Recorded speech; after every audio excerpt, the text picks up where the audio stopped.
All right, man. Thank you so much. Thank you for coming on the podcast. It means a lot to me. Anytime that someone is willing to come on the show, to come and share their story, it means the world to me. For people listening for the first time, why don't you introduce yourself? Sure, yeah. My name is Richie Kulchar. I'm a producer and director. I do some branded content out of a company in West Hollywood called Junk, and I started the company in 2017, and I've been in LA for like what feels like forever, probably like 15 years now. Yeah, grew up on the East Coast. Nice. Whereabouts? I was born in Brooklyn, and then I moved when I was a kid to Jersey. So I went from like city to like straight into super rich suburbia for my high school career, and then I went to University of Michigan, and I graduated, and then I came to LA. Nice. What brought you to Los Angeles in the beginning? Oh God, the first thing that brought me here was the desire never to go the fuck back to New Jersey as long as I could help it. I mean, I had a great childhood. I loved living in Jersey. I was just like, no, there's no way I'm going to graduate from college and go there. A buddy of mine had moved out here. Yeah. A buddy of mine from Michigan had moved out to L.A., and he was an intern at 20th Century Fox, and he was like, this is the play. You got to come out here and work in the industry. And so when I'd first come out here, I actually worked for an attorney, which was not the plan. I was like a fake paralegal, kind of like I wasn't certified. I was just kind of like a legal assistant, and I did that for a year, and then I finally got into a little side of the industry. Nice. You know, one of the things that you said is like you wanted to get the fuck out of Jersey. What was it about New Jersey that you're like, I'm done, I don't want to go back? I mean, I love New Jersey, man. Like, Jersey is great. Jersey now, I look back on it and I'm like, I would love to go back and visit Jersey right now, especially in the middle of this whole pandemic. Yes. But it's boring, you know, to some extent. Like, there's a limit to the kind of stuff that you can do in terms of work and like a career and any sort of like, especially if you're a creative. At the time, it was really because I didn't want to go back home to my parents. My parents were like both pretty sick. They were both in their addictions. They were OxyContin addicts, so like opioid addicts, and they were losing their business, and like everything was going to shit on my family side, and I was through a miracle, essentially, I was able to graduate college when I almost didn't, and I was the first person in my family to graduate, and so I was just like, I can't. I had to take a break from the family. I think. Yeah, absolutely. I can totally relate to you about having family members hooked to opiates. Oh, really? It's something that is definitely running rampant through the entire United States. Oh, and yeah. It's just getting, you know, worse and worse, unfortunately. When you look back as a child, was there always like inclinations of your parents going through this, or was it something that you noticed as you got older? Yeah. The first time I ever saw pills, I was like 15 or 16. I was just like starting to go out and hang out with my friends, like, you know, past like starting to go out and get in a little bit of trouble, right? Like I drank by this point. I started drinking a little bit in 8th grade, to fuck around with a little bit of weed. And I was super curious, and I was walking past, I was like, all right, I'm going out, and I was walking past my mom, and they both were prescribed painkillers, and this was the 90s too, by the way. You're like, no one gave a shit. Like, painkillers weren't like painkillers. They were just like a medication that you took, and they were prescribed it for legitimate reasons. Like, they had a lot of pain, you know, they had a list of issues, spinal issues, autoimmune disease. And I was walking past my mother, and she always thought the pharmacist was like fucking her or shorting her, so she would take the bottle, she would dump them out on a paper plate, and she would count them one by one. And she had the big 80 milligram oxys that years later I ended up, you know, buying on the street for like $40 a pill. But she had them on a plate, and she was counting them, and I was like, all right, I'm going out. And she stopped me, and she was like, you see this? You see these here? Don't ever take one of these. Ever. And I was like, okay. And I left the house, and I was like, how do I get one of those? Like, the first thing I want to do is get one of those. What is that? What does it feel like? Yeah. I mean, yeah. And then from that point forward, like, I'm sure they hid it for years before that to a certain extent, but at that point forward, like, it was just kind of like daily practice. Like, they would take pills. When they didn't have pills, they were like sick, right? They were like dope sick, and I just thought that they were sick, right? I didn't understand what that was. And then, yeah, one day I had a really, really bad headache. And again, I was a kid, and she gave me a 5 milligram rock, like a little one. Like, they were prescribed the big boy stuff, but she had these little ones for what they called breakthrough pain that they would prescribe on top of the shit they were already giving opioid, people who took opioids, and little Roxy.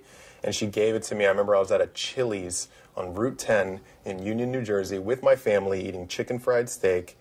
My mom and my dad were doing a movie night, and she gave me this pill. She's like, take this for your headache. It'll make you feel better. And like 30 minutes later, I was like the happiest fucking 15-year-old in the world. I was like, what is this feeling?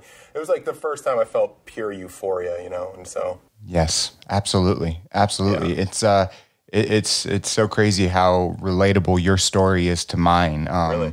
My mom in '99 fell off the roof, crushing 48 bones, completely shattered her pelvis. She was putting up Christmas lights, and she was in and out of the hospital for like almost 2 years. But through that experience, they got her hooked to fentanyl lollipops and patches, and very similar at a young age. I had a headache, or my arm was hurting from a skateboard accident, and she just gave me a lollipop. Not even thinking. This was like early 2000s. And obviously the very first time that I took it, I was like, what the fuck is this feeling? It was just, I was so, I had smoked weed, I drinking, but nothing had felt as good as what I was going through at that moment. And then it just kind of spiraled, right? Looking back at your childhood, would you say that is like the moment where, kind of it all started for you?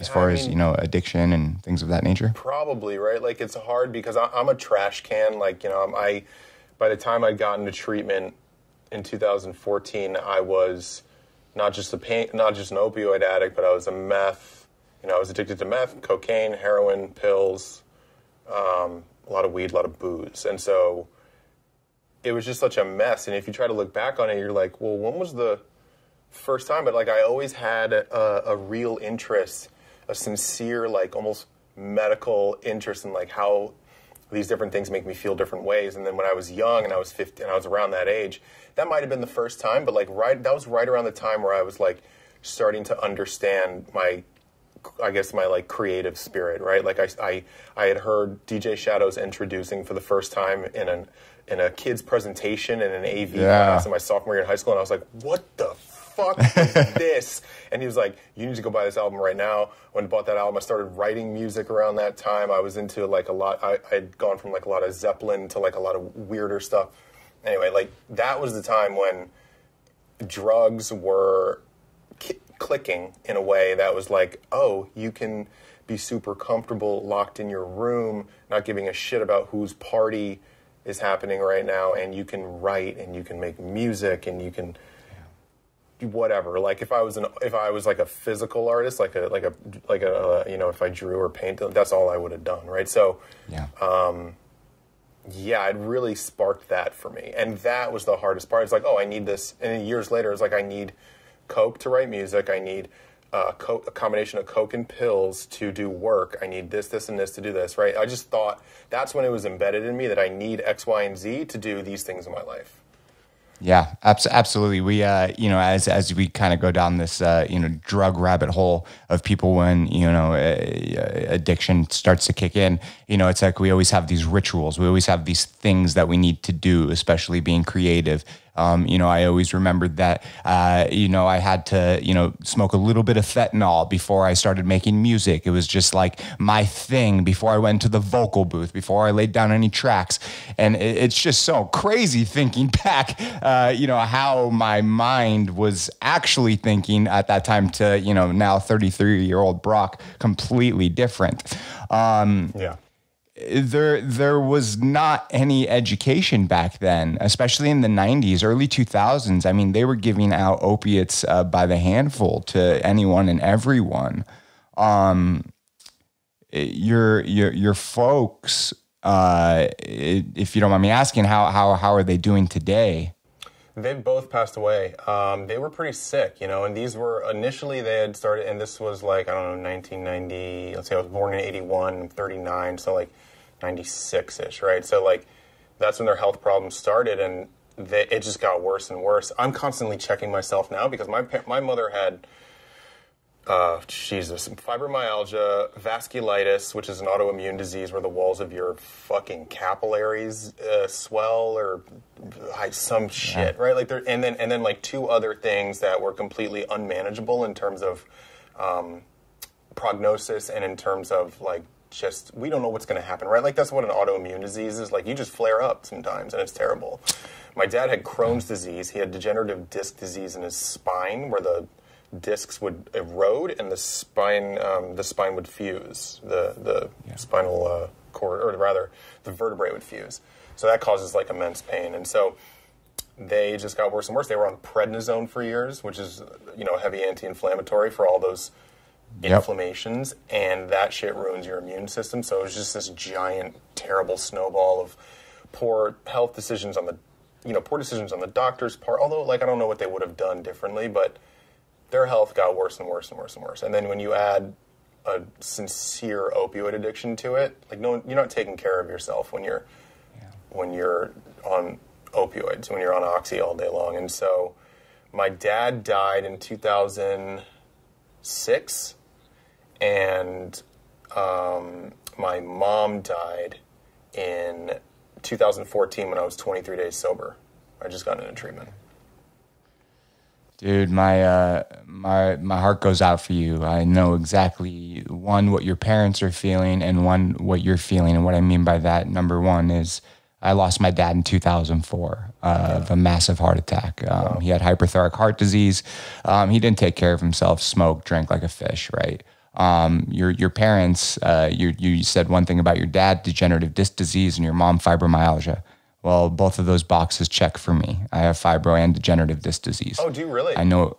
Yeah, I do. Wow. I do. And it's a bitch, man. It's a bitch. And to not take pain meds to cover it up and to mask it up is even harder than anything else. But the education, as an individual going through life, it's like what we go through. How do we take care of these things? How do we make ourselves feel better? And for me personally, it was through pain meds, and I never really fully understood at the time why, I would detox, and like people that would detox around me, they would feel better. And then I would be 2, 3, 4, 5, 6, 7 weeks into it and still feeling like shit. And so then I'd always go back to it. And then, eventually in 2013, 14, I was diagnosed with both of those. So I know exactly what your parents, went through on many different levels. And so my heart goes out to you, man. It's just more than anything. Right, but that's so, I appreciate that. But how cool is it? I mean, you're sober, yeah? Yeah. How cool is it that you can face that in sobriety? First of all, I that's incredible, man. Like, I don't know how. I always try to think, like, I can't take another painkiller unless I absolutely need it pretty much ever again. Yeah. And so I'm like, well, what happens if I get into a car crash, God forbid, and or break a leg or so? What the fuck am I going to do? And that's always been something that's bothered me. So to hear a guy like you say that you deal with two chronic conditions without painkillers is pretty inspiring. That's awesome. Thanks, man. We're all faced with shit, man. We are all faced with stuff. And, on some of my hardest days, especially when I have flare-ups, I try to build a little perspective in my mind. This is kind of what gets me to work. It's like, I feel blessed. I was born in Los Angeles. I live in Southern California. I could have been born in Venezuela, Syria, Iraq, Afghanistan, so many of these different places where, the little thing that I'm personally going through doesn't even amount to what they deal with on a day-to-day basis. And call it crazy, call it whatever, but it builds perspective for me. And, anyone going through chronic pain, anyone going through any type of issue, I feel for. But, especially fibro and degenerative disc disease, it's a bitch, man. But we all have to learn through different ways throughout our life to cope with different things. And for you, having both of your parents gone, what has that done for you? I mean, at 23 days sober, that had to have been a, fucking just gut-wrenching thing to now lose your mom. Yeah. My dad, we knew that was a weird situation. We knew that he was really sick, and so it wasn't as surprising. My mom, we thought she was getting better. I had been taking care of her for, years, but then taking care of her full time for like the year and a half almost before she died. And that was at the worst of my addiction. She would go in and out of the hospital. First, like, she'd be unresponsive in bed. I was living with her. I was like, shit. I would call the ambulance. They would come. They don't know what's going on. They would take her. She would be unconscious for like a week, and then she would like a light coma, and then she would come out of it. She had a stroke. She didn't know who she was. She thought she was a teenager. She said, "Where's my mom and dad?" Like all these and that kept happening. She would go in and out of the hospital, have these like these mild, I guess, in comparison, strokes, and then I went to rehab in the middle of it, and I was like, I can't do. I went to jail. This is a whole story, but like, got out of jail, went to rehab, and from my first day in treatment. I'm getting calls from the doctors like, we don't know what's going on. She's on a steady decline. And these people in the treatment center, I was in a meeting and they were like, I just like raised my hand and I was like, I had no idea like what I just looked up at it like I didn't even mean to do it. And I was like, I have to go visit my mom. And I don't know what she's going to be like. And I'm afraid to go see her. And there's a lot of pills there. And she was in assisted living at this point, and they were like, we'll take you. And it was 3 people. It was an ex-dominatrix who was about 280 pounds, this girl, Michelle, who was now a cook, who used to tell stories of shooting meth into her neck, like looking in the mirror. It was this nice. Russian gangster, and then this guy who was the chef in the kitchen at the treatment center. And these people I didn't know took me up there, and I saw her, and turned around, I tried to leave, and that big girl put her hand on my chest, and she was like, fucking absolutely not. You're going to go back in, and you're going to tell your mother that you love her and that you're 23 days sober. And I went in, and I did that, and it was like the hardest thing I'd ever done. I could barely do it. And 2 days later, I got the call that she had died. So, at that point, I was like, everyone was expecting me to go out. People go out because they get into an argument with one of the staff members, let alone something as severe as like your mother passing away. And I didn't have the tools at that point to deal with any of that shit. I was 23 days. I didn't have a sponsor. I didn't have steps. I didn't know what the steps were. I was just trying to kick methadone, heroin, and meth all at once. And something dawned on me. I was like, if I go out right now, no one's going to blame me. The only person that'll blame me is me. And so fuck this. I'm done with this. I'm not going out. I'm not going to find yet another reason to go get high. This is it. If I can get through this without getting high, I'm pretty sure I can get through anything. And so it was tough. It's your mother who's dying, right? Like, it was really, really difficult, and I mourned her. And at the same time, there was like some empowerment in it because it was the thing that would have taken me out more than anything else, and it didn't. And I didn't go out, and I specifically didn't go out to like make a point in history, in my own history, about if I can get through this, I can get through anything. So, absolutely, man. I commend you on so many freaking levels because going through that experience at that moment in your life, the easy thing would have been to just go back to your old ways, you know. But sometimes in life we are, faced with these 2 options, and you're either going to go this way or you're going to go that way. And for you, you obviously, you picked the right path during the hardest moment of your life, or one of the hardest moments in your life. Yeah. I'd like to think I did, right? Yeah, you did, for sure. Come on. But that being said, kind of to bring it back to your story, it's like, when you graduated, right?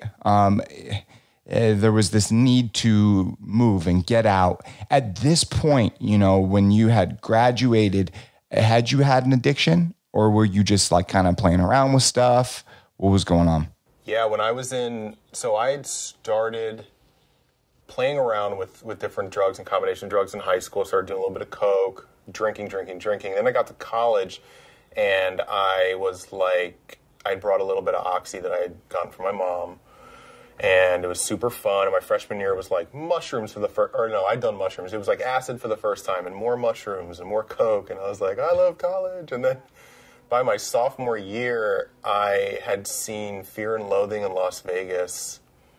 And there's a scene where he like opens the trunk of his car and he's got the suitcase and the suitcase is like partitioned down. It's got all this different shit in it, and I thought that was the coolest fucking thing I ever saw. And so I took a lockbox and I made the partitions and I made my own suitcase. And so like my sophomore year on, I had become the dude who like had the shit, who was down to share it, who you could go to like ask questions about like different drugs, or hey, you know, he has pills that we've never seen, or so by the time I graduated, I was still just playing around. I was pretty much, with the exception of oxycodone, I was pretty much addicted to that. My mother was sending it to me in the mail. I don't remember why. I was just like, can I have some? And she was like, yeah. And like, you know, for all my mother was a fantastic mother, but that was the one thing where she just didn't quite know what she was doing, clearly. And so I had that pretty bad addiction, and I got to LA, and I switched it over to Coke, and I was still doing painkillers. So yeah, I mean, it just got worse and worse. Like, I could have I got sober at 33. I'm talking right now, that story is from when I was, 22? So, like, I could have managed a painkiller-only addiction for as long as I had the painkillers. Like, the rest of my life. Yeah, sure, I would have shot my liver to shit, probably, but, like, I wouldn't have done the insane shit that I did on meth, right? And so, in a way, like, meth saved my life years later. It's once again, it's so crazy how relatable your story is, because going through kind of a similar thing as you, my mother would send me opiates. She would send me fentanyl patches, fentanyl lollipops. Oh man! All the time, I mean, to a point where I was selling them. To the point where I remember watching Fear and Loathing in Las Vegas, and I had a partitioned a briefcase that I would always carry around, and people would come to me because I would always have these different types of drugs and things, and I would know more than the other person, and it was just kind of a thing of mine. I didn't even realize what I was doing at that point in my life. You don't only realize that until years later. Same story. Yes, it's exactly. I've never heard about someone who's like, yeah, my mom sent me a bunch of fentanyl. Like, I thought I was an insane. My family was clearly fucked up, right? But like, I never heard of someone else having that same scenario. That feels really good to know. And also, I'm sorry. It's okay, man. It's okay. It's a part of life. It's both a part of our story. It's so crazy though, because as parents, right? Like, I don't know. I'm not a parent yet. My wife and I have been together for a while, but like we don't have any kids. I would never ever do anything like that, right? But when I look at my mom, I mean, she didn't know any different. There wasn't really the education that there is now. There isn't the opiate crisis that we had, back then that we do have now. Things were just so different. And so although I find it crazy that my mom did that, and it's just like, fuck, but I then try to put myself in her situation. I try to put myself in her shoes, and it just kind of, makes me think about different things. When you think about that, about your mom, you said that your mom, she's a great mom, except that, how does that make you really feel, looking back at that point? And I know that your mom's gone. Yeah. I will always love both of my parents for all their faults. Like, it's exactly like you said, they did the best they knew how to do with the tools that they were given. Like, my mom was born and raised in Albuquerque she was like Church of Latter-day Saints, Mormon, something in that realm. Her father was abusive. She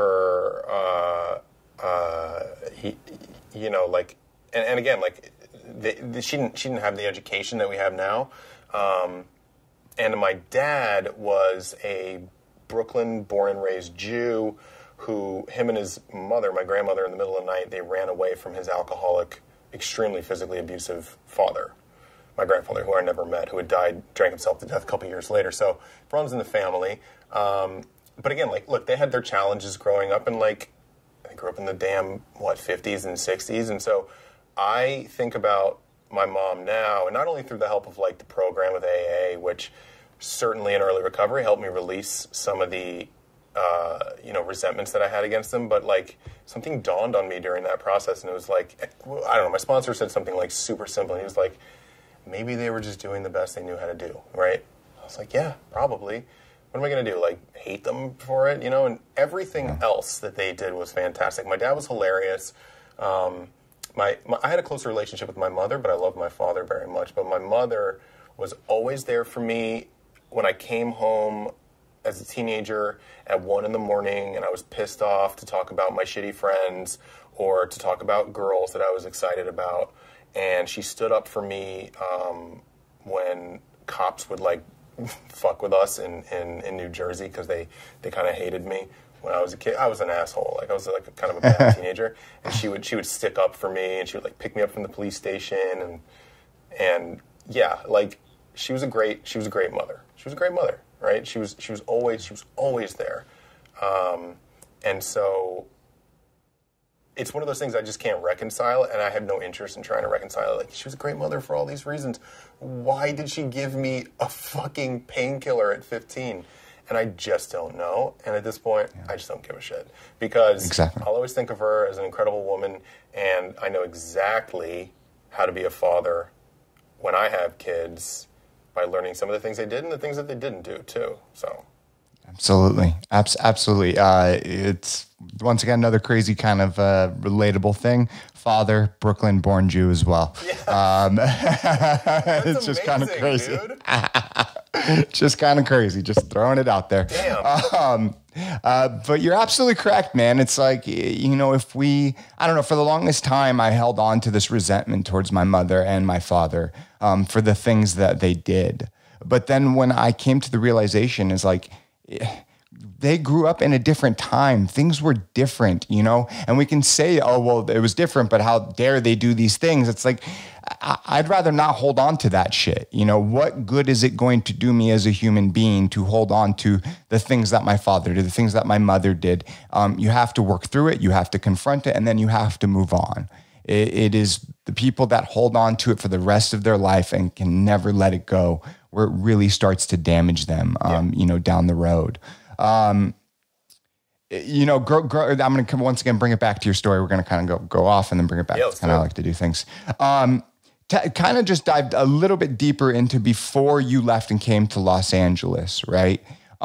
What were some of the things that you were into? Because I know that you were, you know, creative and you like to, you know, express yourself through art and music and things of that nature. But what really was it like growing up growing up back east? Because I can share my story of growing up in Southern California, but it's going to be a little bit different than you, or maybe not. We'll see. Well, the first thing that I fell in love with was music, and I was, man. So like when I.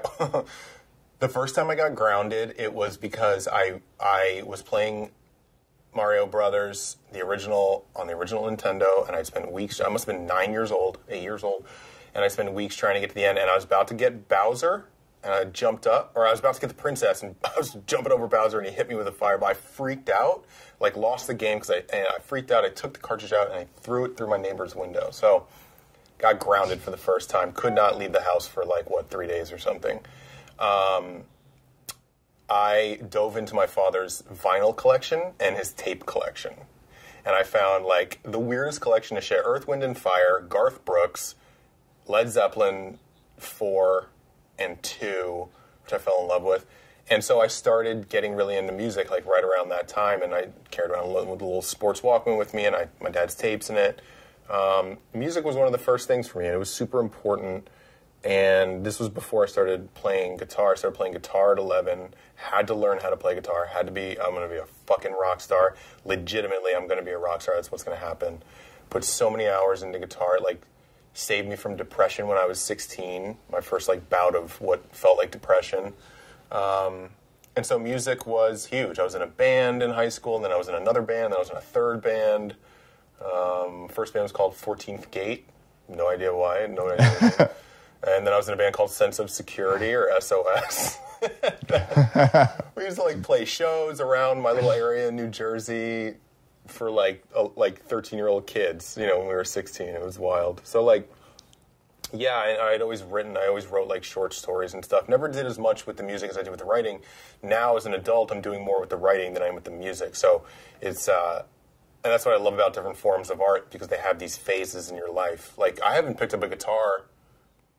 They're hanging on my wall, and I love guitar. I haven't picked up a guitar in 3 years. They need to be, like, tuned up a little bit, and I need to get them checked out. But like, I just like dove back into writing, mostly because I write for my job, and then I'm writing a short film, writing 3 shorts right now in like different phases, trying to get one finished so I can actually like have a screenplay, because I have people who like, friends of mine who work in the industry who'll be able to look at it and be like, this is total fucking trash, or you have something here, right? So nice. Writing now used to be music. Absolutely, man. Absolutely. I mean, but creativity has always been in your bones. Yeah. Is that something that that came from your parents? Like, were your parents both creative? No. Strangely, my father was a technical recruiter in New York before the .com era. He was a headhunter, essentially, on Wall Street. He would like get dudes out of MIT and place them in Goldman Sachs, or get whatever. And it was it was a small business of like 10 people, but it was very corporate, very like Wall Street, big ties, gold rings, suits, like looked like Jordan Belfort with a beard. Yeah. And my mom and him started that company. My mom was the administrative side. My dad was the CEO and the lead. And we had a piano in the house. My mom used to play it a little bit, but no, not really creative people. However, my mother was an amazing cook, and that's how she was creative, I think. There we go. Nice, absolutely. Yeah, I definitely think. My dad was creative in that he made, his first million by 1980 without having any formal education. So, like, all different forms of creativity, I guess, but, like, no standard, typical, like, kind of art that you produce. No, I would say no. I definitely give that definitely a shot at a form of creativity, making your first million, before then. So that's a lot of respect to your folks. When you look back at this time of your life, right, the younger years of your life, what are some of the feelings? What really do you feel about that? Wow, that's cool. What age? I would say before you graduated high school. Before I graduated high school, like, okay, so as a kid, this is a weird thing too. I think when I first got into treatment, people were like, I always felt like I was never a part of, or like, I always felt like there was a hole. I never felt like that. Like, I had such a great childhood, and the feelings are of like the first one I can think of is just like security, safety, right? Like, my parents had money, and we lived in a limestone, like a brownstone in Brooklyn, and like, I used to get my ass kicked a lot in high school. In elementary school, but that was just like the neighborhood, and even then, I look back fondly on those fucking memories. Yeah. These kids used to team up on me, beat the shit out of me, and like steal my lunch money. It was fun. But like, yeah, it's all bathed in positivity. It's all like, I felt like I had a certain amount of independence, and at the same time, my parents weren't like drunks passed out on the couch or anything. When it got into high school, years later, I started to hit. Now I have depression in my family. I have like some light mental illness, depression, anxiety, stuff like that. And I think with me, I haven't really been hit by it very hard. But when I was a kid, when I was 16, I was like lost for like a few months, or let's say 6 months or something. And right around then was the first time I ever felt like insecure. I felt like that safety net was gone for some reason. But that was all due to whatever chemical imbalance was going on in my head. I got through it, and everything else around that time was like completely fine. It was only later in life that I started experiencing like trauma, right? And it was all due to the drugs that had started recreationally and turned into a real problem, and that led to like me getting busted and going to jail and fucking this and that, and like that's where the trauma was. So the trauma was very recent for me. My trauma is not deep-seated. It's like 7 years ago. It's 8 years ago. Wow, that is incredible to hear, because just like you were kind of sharing, it's like, a lot of times, addicts, when they look back at their life, a lot of the issues stem from their childhood, right? Yeah. Right. From the early years, but for you looking back so fondly, it's definitely a different story, it's weird. For you, but it is, but who's to say what is weird and what is not weird, right? It's just fucking life. That's just the name of the game, man. Kind of flash forward and kind of moving after high school, getting into college. Were you really crazy? Like, were you, fucking just raging all the time? Did you even give a shit about school? What was going on during those years? Yeah, I went to, my high school was the top, at the year that I graduated, or the year before I graduated, my high school in New Jersey was the top public high school in the country. And so it had a lot of press, and everybody knew who it is. Everyone on every admissions board knew what it was. And the education system in that part of New Jersey was just like incredibly funded, and that was part of why I had a great experience there. But also, like, that's the fucking reason I got into University of Michigan. It wasn't my 1140 SAT score. Yeah, I was the dude who like did the bare minimum to get by, so I could go sell weed to juniors when I was a freshman in homeroom. Like, I wasn't like the dude from Fast Times, Spicoli. I wasn't like him, Spicoli, right? I wasn't like the dude who was like, hey, that guy doesn't give a shit. I just sincerely didn't give a shit, like, especially as the years went on. And so by like some sort of miracle, and they'd written a Newsweek article about my high school, I think that's why I got into Michigan. They accepted, there were people in my school who had 1,600 on their SATs, and they went to Harvard and all that shit. So I'm like, what am I doing? What the fuck am I going to do? I went to Michigan, and then once I got there, there's always, my whole life has been, there's always some level of seriousness where I go, okay, I'm going to do this thing, right? High school, go. I'm going to do classes. And then I realize, well, I can take this shortcut, I can take that shortcut. And also, I'd much rather be trying to get laid. So it turns out like I can kind of like cheat my way through it. And then college, it was like, okay, college, here we go. I'm the first person in my family to like potentially graduate college. Let's do this. And I go in, and I ended up going into the last smoking hall. You could smoke in your dorm rooms on campus. Just serendipitously, they put me in. I was a pack-a-day smoker, and I smoked a lot of weed at 18, and it was all drug addicts. It was all dudes who were just like, let's get fucked up and fuck with the cops and like throw water balloons at them. So like, I immediately found that was a lot of fun. So I was balancing like chaos, right, and like partying and school, like anybody who when they first go to college balances. The only problem is I like started adding coke to it, and I couldn't stop doing coke. And so my friends could stop doing it, and I just kept doing it. And I'd be like, hey, can you call your guy? And they're like, it's a fucking Tuesday at noon. I'm like, I know, but I got a big test. I don't have a test. I just wanted an 8-ball to get loaded. And so I was funding that habit through my financial aid, and one class started to be, a C became a D, and then I was failing it, and then another one I was failing, and I was like, it was the first experience where I went, I can see my life crumbling in front of me, but I just don't care, right? So like, like they say, it was like fun. Drugs and alcohol are fun, and then they're fun with problems, and they're just problems, and like that's when it first started to hit that arc for me. What was it that was able to get you through to graduate? How did you slide by? So right around that time, I was failing 2 classes. Right then was September 11th. I was 9/11, sorry. Jeez. And so 9/11 hit, and I was a junior.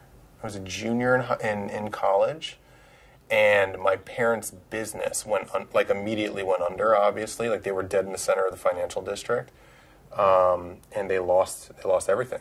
And they called me like 3 days later. We were on the phone talking about it while it was happening and crying. And then when the planes hit the towers, we were watching it on the news. And then 3 days later, they were like, "That's it. We don't have any more cash for college. We didn't have any in the first place, and now we don't have a business. So you're going to have to drop out. Come home." And I went, there's no fucking way I'm coming home. But I dropped out. And I stayed where I was, and I got 3 part-time jobs because I couldn't get a full-time job. No one would hire me. So I was a telemarketer. I was a toll booth guy, right? Like I took money in the toll booth at a parking structure. And I worked the door at a sports bar called Touchdown Cafe. And that was just to pay my rent and figure out what my next step was. So that was a big slap in the face, or a big like moment where I was like, okay, well, I can either become a total loser or I can try to get back into school. Somehow, even with like a pretty rampant painkiller addiction and a cocaine addiction that was like I was trying to manage, I had the impetus to like get a scholarship or apply for a scholarship, apply for a grant, apply for more financial aid. And then with all of that, I borrowed 10 grand from my girlfriend at the time's aunt in New York. And I got enough money to pay for one more year. 36 credits I had to finish because I was slacking in 1 year. I had enough funding. So wow. I got back in. I started paying the 10 grand back right away, $220 a month for like however long, how many years that was. And I had to work full time because I didn't have parents supporting me and take 18 credits per semester. So that was like the moment in my life where it was like, you can either stop what you're doing right now and stop this hell, right? Because I would wake up at 6 a.m., go to class from 7 to 3, and then go to work from 4 to 2 a.m. You can stop this right now, and you can figure out something else to do, or you can get through it, and you can graduate. And I got through it, and I graduated, and it was so fucking hard. And I made it, and I got out a year late, but I did it. I commend you, man. During that time of your life, you could have taken the easy path, but you definitely did not, especially with that. What was it inside of you that said, fuck, I don't want to, I don't want to stop. I need to do this. I need to see it through, especially with, a heavy, opiate addiction and a cocaine habit. Like, what the fuck was it? Yeah. So at that point, the habits had been, fuck, I don't even know. The coke, I can't believe I got through that with all that cocaine use. I think what I did is I stepped up my pill intake, because that was like, for me at the time, pills, and this is why they're so fucking dangerous, is because some people have different reactions to them. My reaction to pills was, as long as I have them and I don't have to be sick, I am unstoppable. Everything's amazing. Pure euphoria from the moment I wake up. I love fucking making my coffee, and we have to go shopping for groceries. I love groceries. Yeah. Groceries, and like everything was a blast, dude. And so I upped my opioid addiction to get through school, and I was like, fuck yeah, medieval Renaissance era, whatever bullshit class I was taking is so fun. And I think I downgraded my cocaine addiction a little bit. So I had enough foresight at that time to be like, okay, slow down on the blow, just stay with the painkillers. And outside of the addiction, like the thing that the driving force was that nobody in my family thought I was going to do it. My father never went to college. My mother never went to college. My sister failed out of college. My uncle didn't go to college. Nobody went to college in my family.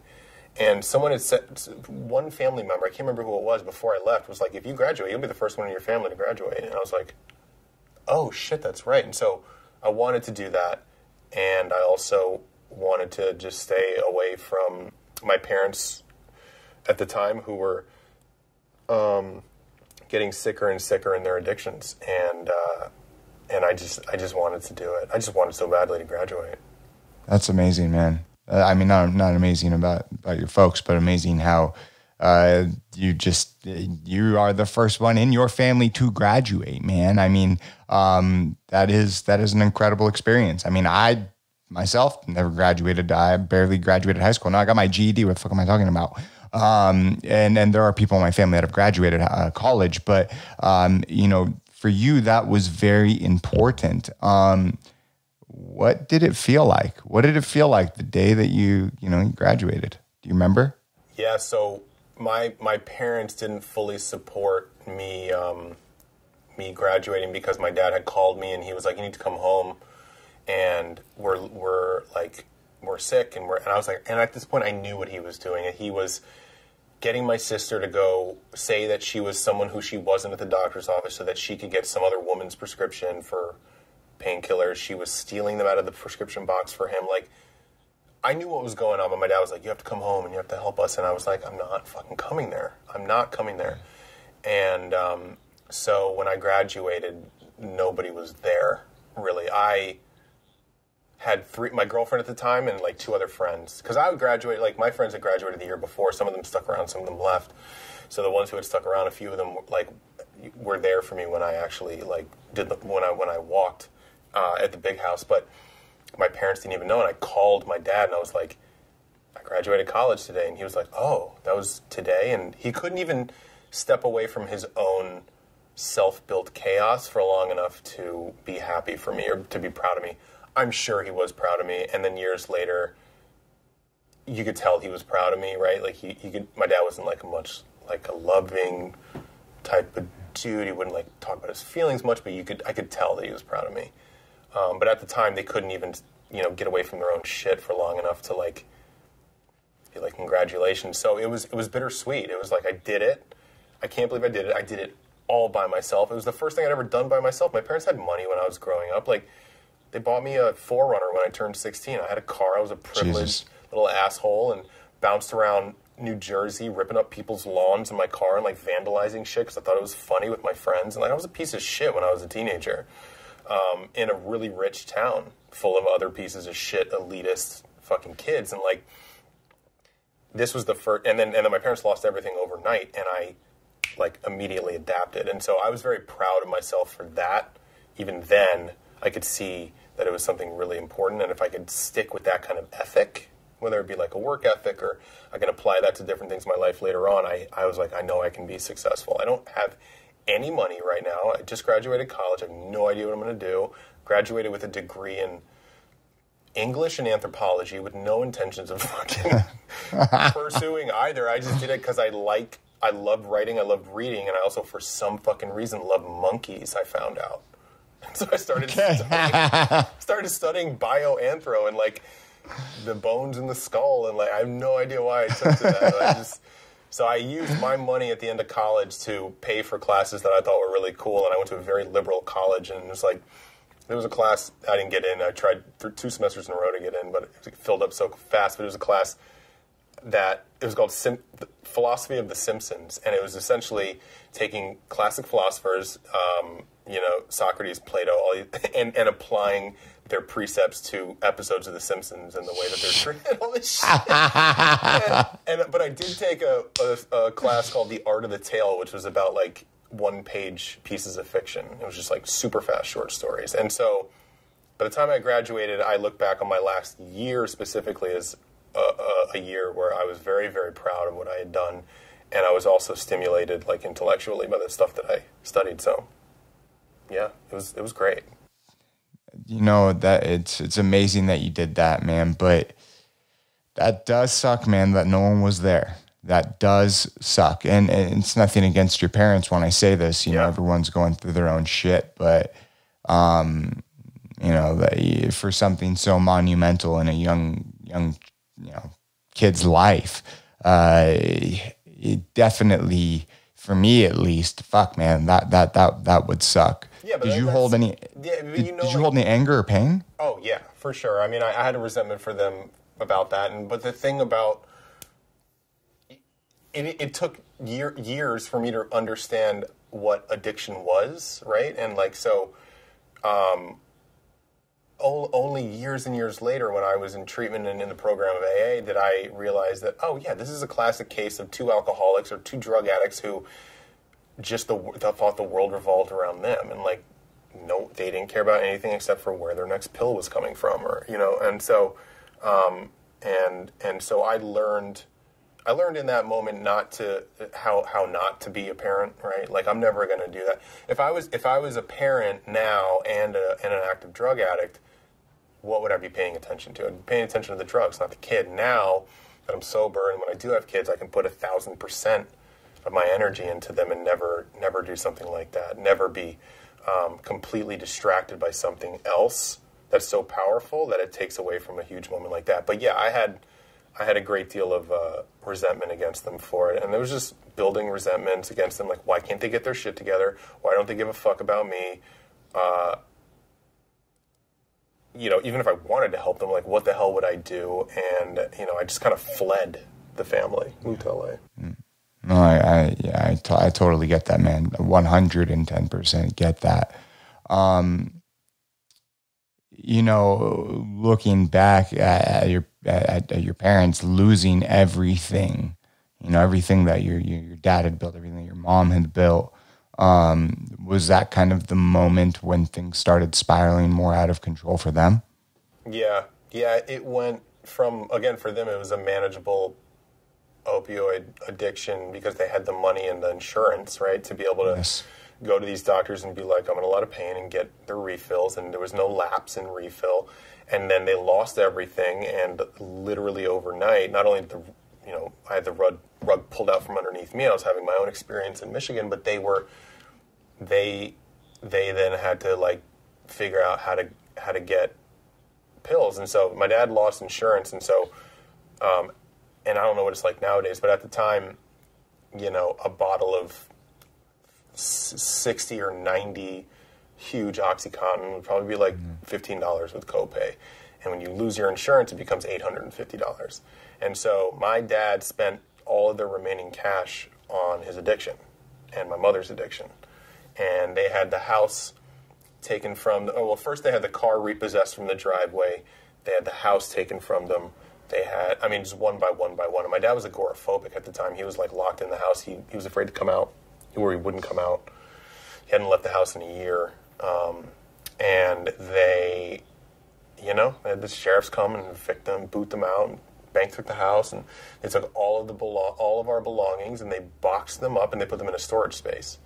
And that storage space was auctioned off because my dad could never pay the $125 a month because he was paying for his painkillers. And so we lost like family heirlooms and like photo albums, and like my dad used to record everything on a camera. That's when I first got into cameras. He had the little mini DV cam, and he'd shoot every goddamn minute. And we lost all of those tapes, with the exception of a bag of small tapes that I actually think I have still. I got to go look for.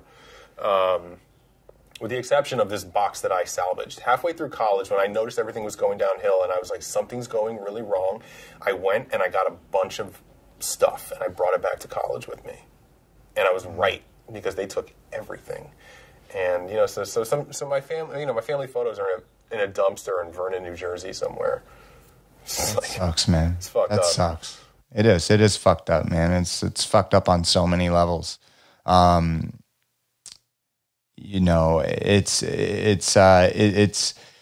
It's all of these moments up into your life, right? 22, 23 years old, however old you were, that, really start to then kind of define the next chapter, because you were, kind of faced with all of the shit going on with your parents and college and everything like that. And that now I kind of clearly understand why you wanted to get away and why you wanted to get away far. Yeah. When you made that decision to come to Los Angeles, how did the family take it? Oh man, I wonder if I can remember. At that point, it was like pretty clear that I wasn't going to go home, and so I went to LA, and they were not too pleased, but I had to do something. So I had pretty much stepped away because I had recognized there was nothing I could do, and I had to get away from them. I think they knew that. I think my dad was disappointed. He was upset. I think, like, what was I going to do if I went back to them? I didn't have any money. They didn't have any money. They had put bills in my name, and my credit got screwed. And it was just a mess, And so I get that. They didn't take it very well, but no, I didn't give a shit at that point. Absolutely. No, I get it. I get it. When you left and when you came to Los Angeles, and you finally moved here, do you remember what that felt like for you personally? Oh yeah. When I first moved to LA, I hadn't been. I think I'd probably visited LA. My family used to go to like Florida for vacation and shit. So I think I'd been to LA when I was a kid once, and so I had no idea what I was in store for. And my buddies who had moved out here the year before were like, "We got a spot. We had a room for you in this 3-bedroom apartment." So I came, and it was kind of cool because I was immediately thrust into a group of friends that were like pre-made for me. Like 2 of my college buddies essentially had gone out the year before, done a bunch of recon, met people, and like then Richie comes in, and like I immediately, already retrofitted into this group of friends. So I was really lucky in that respect, and it felt familiar right away. and it was also LA, and it was like I couldn't understand why it was so fucking big. Like, I grew up, you know, like I used to work in New York. I used to like block. There's a grid and you know, you go uptown or you go downtown, and like you take this train to go here, or that train to go there, and you come to LA, and it's like, well, no, the first thing you got to do is you have to buy a car. And I was like, I have $1,000. The fuck am I going to buy a car? I ended up going to some like shit shop in North Hollywood and bought a car for $900, including the smog check. So I had a car, and I had $100 left, and I had to go find a job. And so it was kind of like hit the ground running. So immediately I was so focused on get the car, go find a job, just get a paycheck so you can pay the rent in this place that your buddy got for you. And it was like a fun chaos, though. You know, again, I was, 23 years old? Like, I'd been living in some sort of chaos for long enough, and this was like a fun chaos, like a new start kind of chaos, you know? And so I'd always been a bit of like a problem solver, right? Like in college, there was a huge problem, and I like immediately solved it. I was never the dude, and thank God that I wasn't the guy who, when I was a kid, I had a job. One of the things my dad did right was like, I turned 14 years old. I said, Dad, it's my birthday today. And he goes, great. Your mother's going to take you to town hall and get your working papers.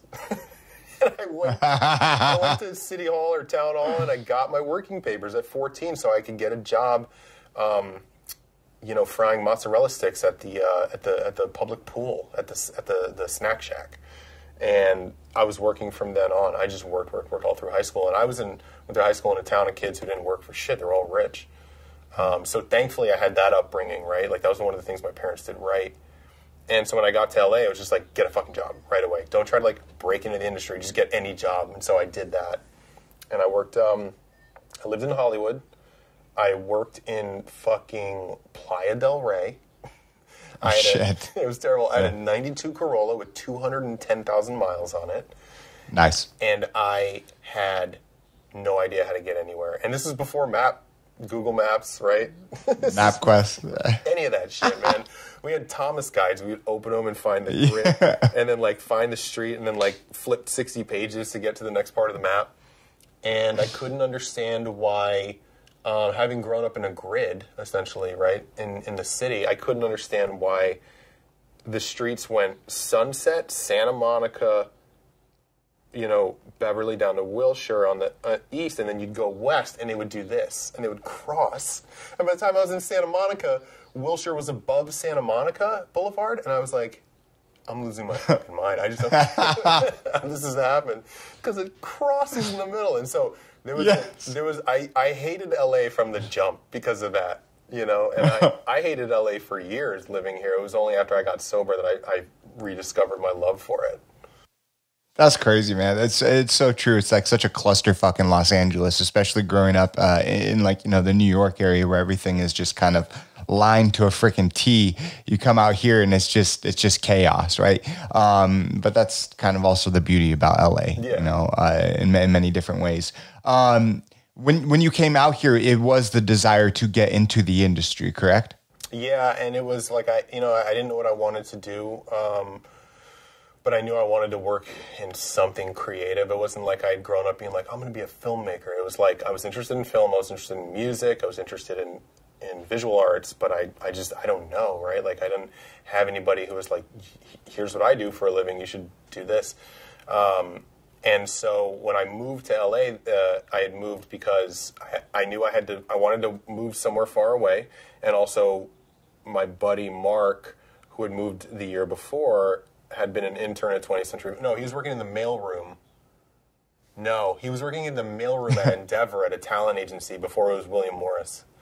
And he was like, it's insane. It's incredible, and it's also really hard, and it's scary, and it's just fucking cool. And I saw Brad Pitt the other day, and I was like, all right, man, like, let's do it. And so, yeah, that was the impetus. It was like, get to LA so that I can reset, start over. God, this sounds like a fucking movie.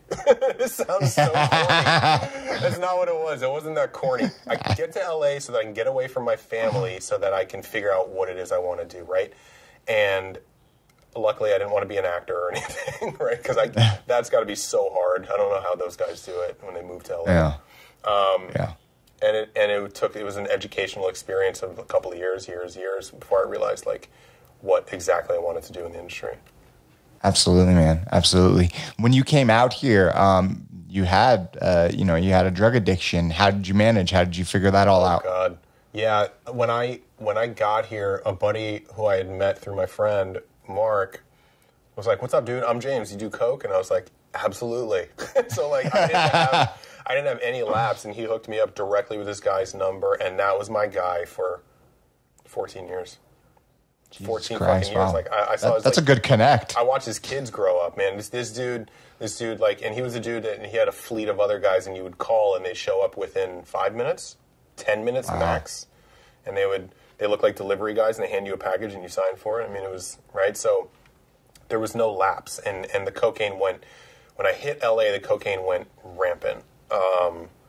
Still getting my mother to send me painkillers because she was prescribed so many. At this point, she was on methadone, morphine, MSIRs, and Roxy's. And she would send me stuff, and then she'd be like, "Are you anxious at all? Are you worried?" Like, I'm like, "Yeah, it was a little hard." And she's like, "Okay, I'm going to send you a bunch of Xanax.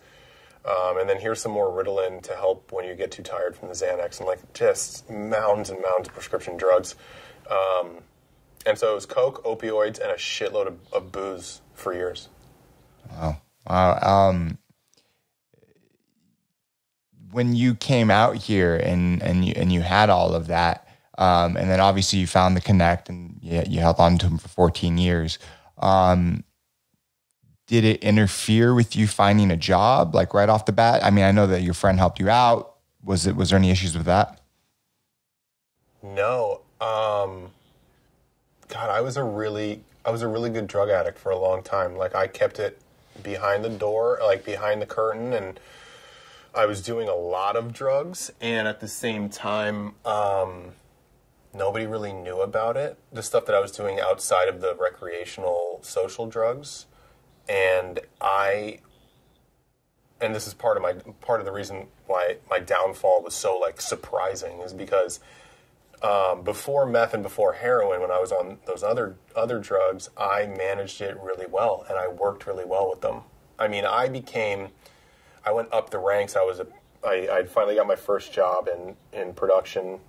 I was a production assistant, and then a coordinator, and then a production manager, and then I was a producer on the agency side by 27, which is pretty young.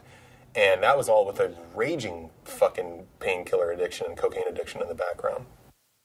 Wow, that is incredible that you were able to kind of shy it away, push it away, so that people did not even notice or recognize it. And obviously you had a steady flow of it coming in. Yeah. When you were working through those ranks, were you like, did you love what you were doing? Were you happy? Was it a spot that you wanted to be in? Yeah.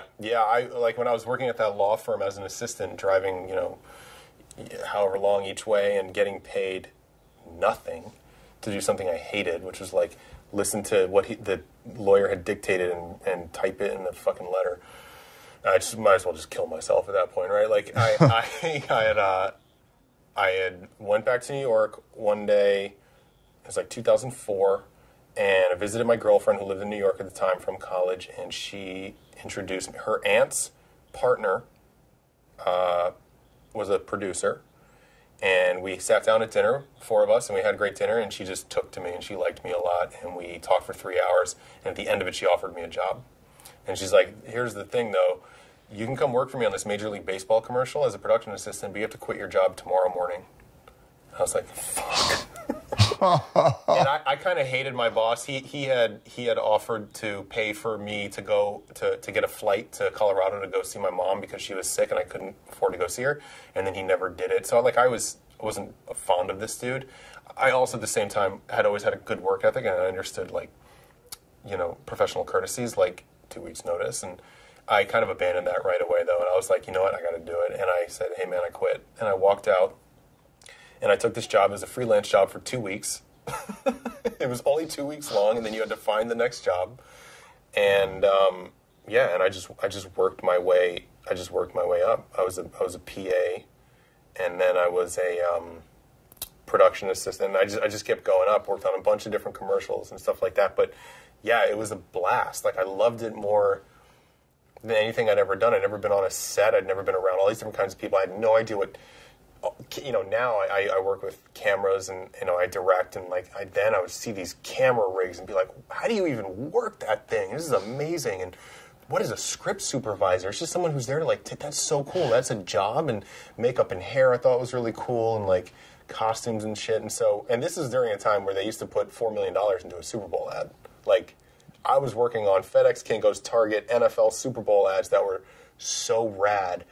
I just told my business partner the other day, I worked on a FedEx Kinko's job where the art director spent 6 weeks building a miniature city out of cardboard, corrugated cardboard slices. So buildings and birds that they flew in, and they did stop motion with they did so much cool shit in the early 2000s that they just don't do anymore, because now it's all web, right?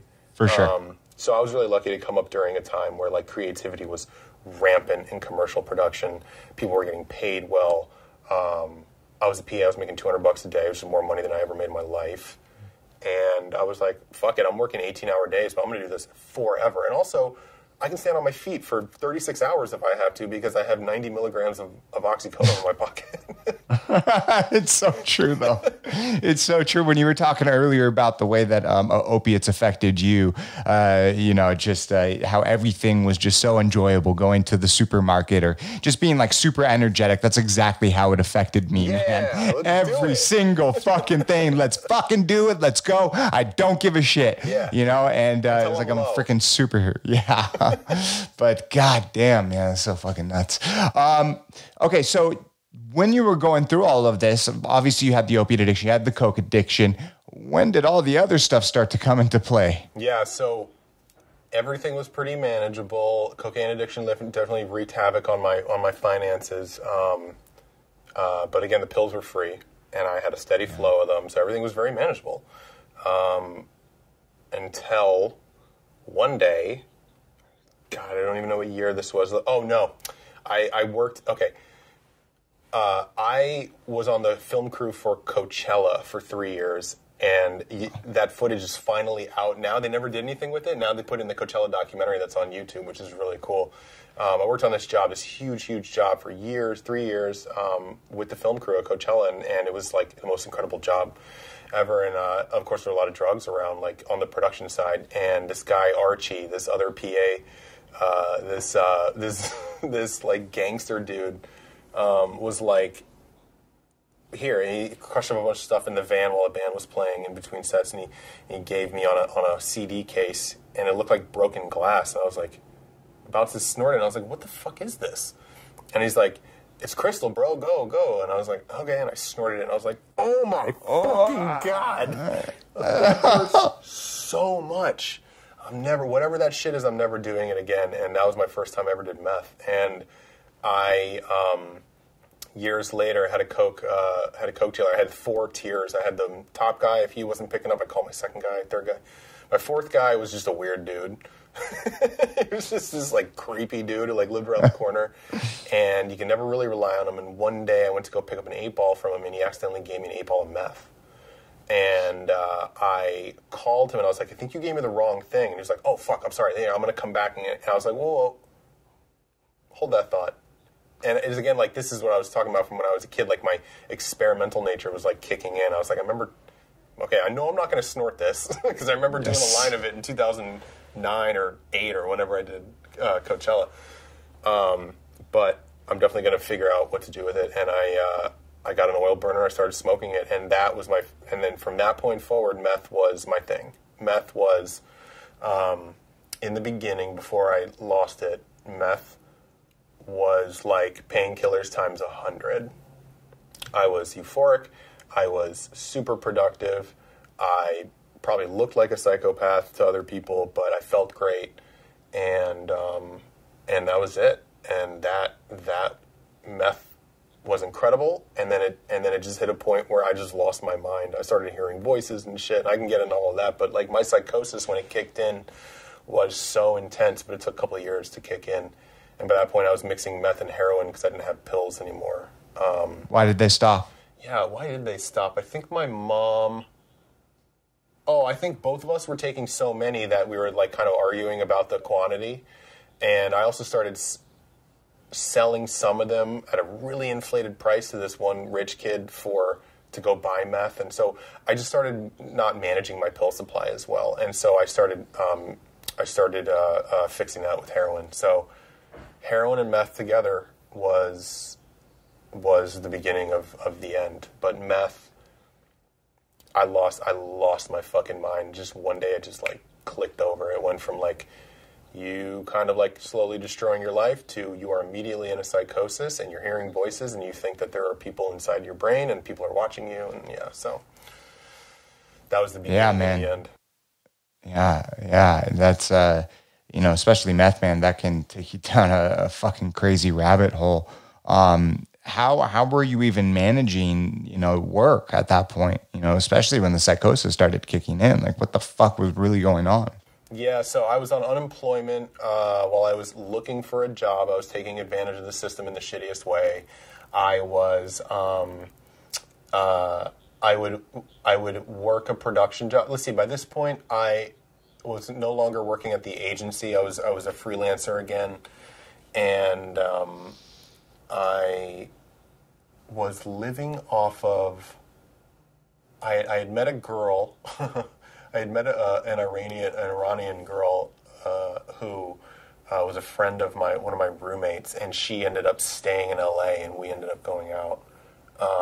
And we lived off of her parents' money because she was lying to her parents about what she was doing. I'm going to fashion school. She wasn't going to fashion school. She's like, just send me the tuition.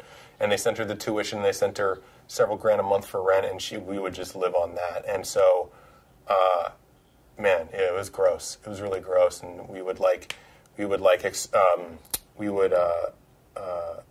get money through her parents' PayPal account in some weird way. I can't really remember. It's all kind of fuzzy.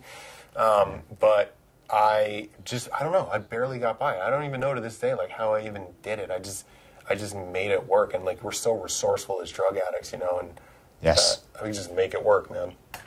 Yeah, definitely. I mean, drug addicts, if it took your energy that you put towards, getting right. drugs and doing drugs towards other things. I mean, gosh, we're some of the most resourceful people on the face of the planet that can turn, nothing into something, right? That's the kind of the irony out of all of it. Do you remember when looking back, because I know you said some of the things are fuzzy around that time though, when the psychosis started kicking in and like some of the shit that started happening to you? Yeah, I started feeling a little weird. Right, it was no longer like, hey, I'm going to clean my apartment and I'm going to write some music and I'm going to do this and I'm going to fuck off all my responsibilities. But then I started feeling like a little like paranoid, and I was smoking meth every day. I couldn't shoot it because I didn't know how to shoot it, and no one would. I didn't know it. I was doing drugs alone for most of my life. I like was afraid I'd kill myself if I went and got syringes and looked up on YouTube how to load a fucking syringe or like whatever you do when you don't know how to shoot dope. You don't have someone to tie you off, and so I smoked it and I snorted it. I got used to snorting it pretty fucking quickly. And I started feeling weird. And then one day, this was like 2012, 2011, something like that. One day I woke up and I started hearing voices from the minute I woke up. And they were like, he's awake. And they were narrating everything I was doing. And I was like, what the fuck? And they're like, can he see me? He can't see me, right? And I was looking around, and that's when the whole the narrative locked in my head that there are cameras in my house, in my apartment. I was living alone at this point. There are cameras in my apartment. No, I'm sorry. I was still with my girlfriend at the time, and I wasn't telling her that I was freaking out. I thought that someone, essentially, I had made up a story in my head, and I believed that someone had come in the middle of the night, had knocked me and my girlfriend out, like with some sort of chemical, so that they could use me as an experiment for the NSA, and they injected a device into my eyebrow that was like, could read my mind and also acted as a camera that could see wherever I was going so they could keep tabs on me. And I was like one of 5 people in the world. There was like one in the US, one in China, one in Turkey, one in whatever. And they were experimenting on this brain reading thing. This is psychosis. Like, especially for a creative person who loves to write, like I just made this weird shit up. Yes. And I thought it was 1,000% real. And that's the difference between like tripping on acid and meth is like, no, you're clear. This is happening. And I ended up slowly tearing apart parts of my apartment looking for cameras. I got a device that was meant to check engines. It was like a tube camera, and it had a screen at the end of it and a trigger, and had a light at the end of it. And I would drill holes in the wall where my girlfriend couldn't see it, and I would feed it into the wall, and I would like look around. I spent hours looking around until my back hurt from like being in a position like that, and it just went worse. I thought my neighbor was in on it. One day, throughout all of this, at some point, I started to lose it. I thought my girlfriend was in on it. I like confronted her about it and like got into a big fight. And she was like, "What are you talking about?" It just got worse and worse. She ended up leaving. She left me, and it was a good idea on her part. Yes, yes. It was smart. You know, at the time, I was like, "How can you do this?" And she's like, "You need to go to treatment. You need to go to rehab or something. You're gonna die." And I was like, "Fuck you!" And then she left, and that's when it just went like full tilt. Like I was alone. I was in my apartment. I was locked inside. I boarded up the windows, smoking meth all day long, covering my eyebrow because I thought there was a camera in my eyebrow. So I would cover my eyebrow and like hit the pookie with a lighter. Oh my! I would walk around with a fucking beanie on down to here and cover it, and the voices would be like, I can't see. He covered the camera." And like, dude, the hearing of voices. And I ended up thinking that everyone I'd ever known in my life was on this feed, and it was somewhere online, and I was like looking online for it.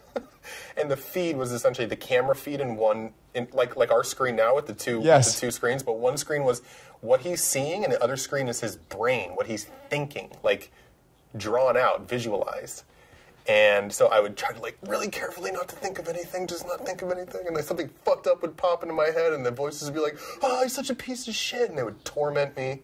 Dude, it was it was a nightmare born of nothing, just insane isolation and extreme meth. I mean, I was on 1.5 grams a day of pretty good shit. And how did you even afford that? Yeah, so I was still getting pills, and I was selling them, and I was replacing, because the pills I could get so much money for, and the heroin and the meth were cheap relatively, so I would swap one for the other.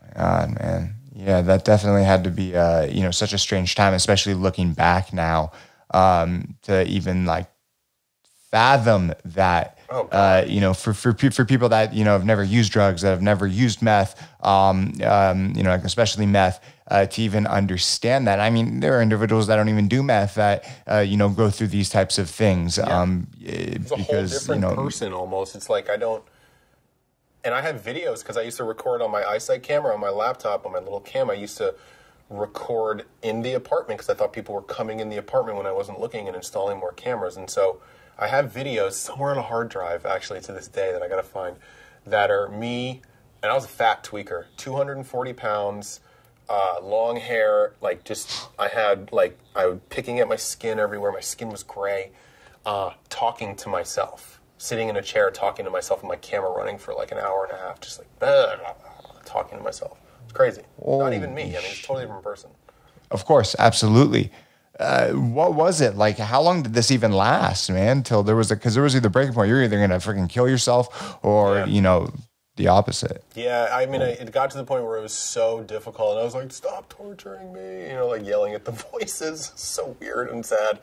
But I couldn't stop getting high, and I got kicked out of one apartment, and I went to Thousand Oaks. No, sorry, before that happened, I was like, "I'm gonna go find out who's doing this," and I followed the voices. I thought I was following the voice, and I thought one of my neighbors was in on it. So at 5 a.m, I was like, "Come out of your fucking house!" And I was screaming, and no one came out. And I took there was a big West Side Rentals sign for rent, and I took it. I smashed this big bay window open, and heard screams inside, and I cut my face on the glass, and I ran. And the voices were like, "You hurt somebody who was innocent. You have to go back." And I went back, to like help people. My face is bleeding. 3 fucking cop cruisers come up, guns drawn, hop out, gun to the back of my neck, put me face down, cuffed behind my back, take me in. And the only reason I wasn't charged and put in jail for like probably would have been like 90 to 120 days is because they decided not to press charges. And so the people in the house, they didn't know what the fuck was going on, but they knew that I was the neighbor. And so I went on a 50. That was my first 5150. No, my only 5150 psych hold. And I went in and I lied my way out and I tested positive for meth, but they let me out anyway with like some sort of stipulation, some sort of probationary period or something. And I went right back into meth. And it just, that wasn't enough to stop me. The woman who was letting me out, the caseworker, was like, I'm going to tell you something. You tested positive for morphine, methadone, and methamphetamine.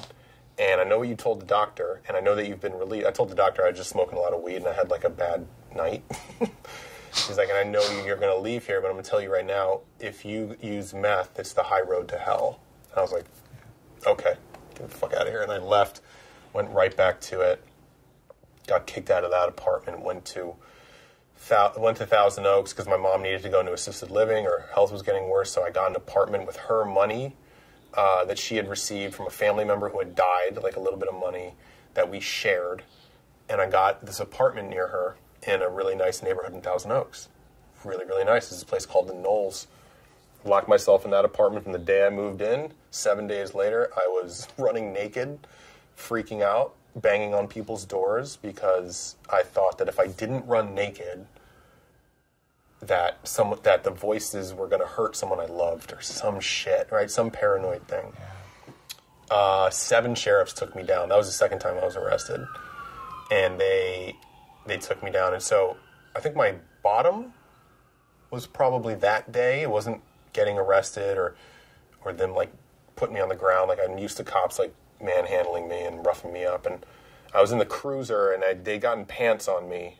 And I had cut my hands behind my back, stuck in the cruiser, and they were taking statements from people who were like, yeah, he was running naked and screaming and freaking out, and they took statements from kids. There were kids there.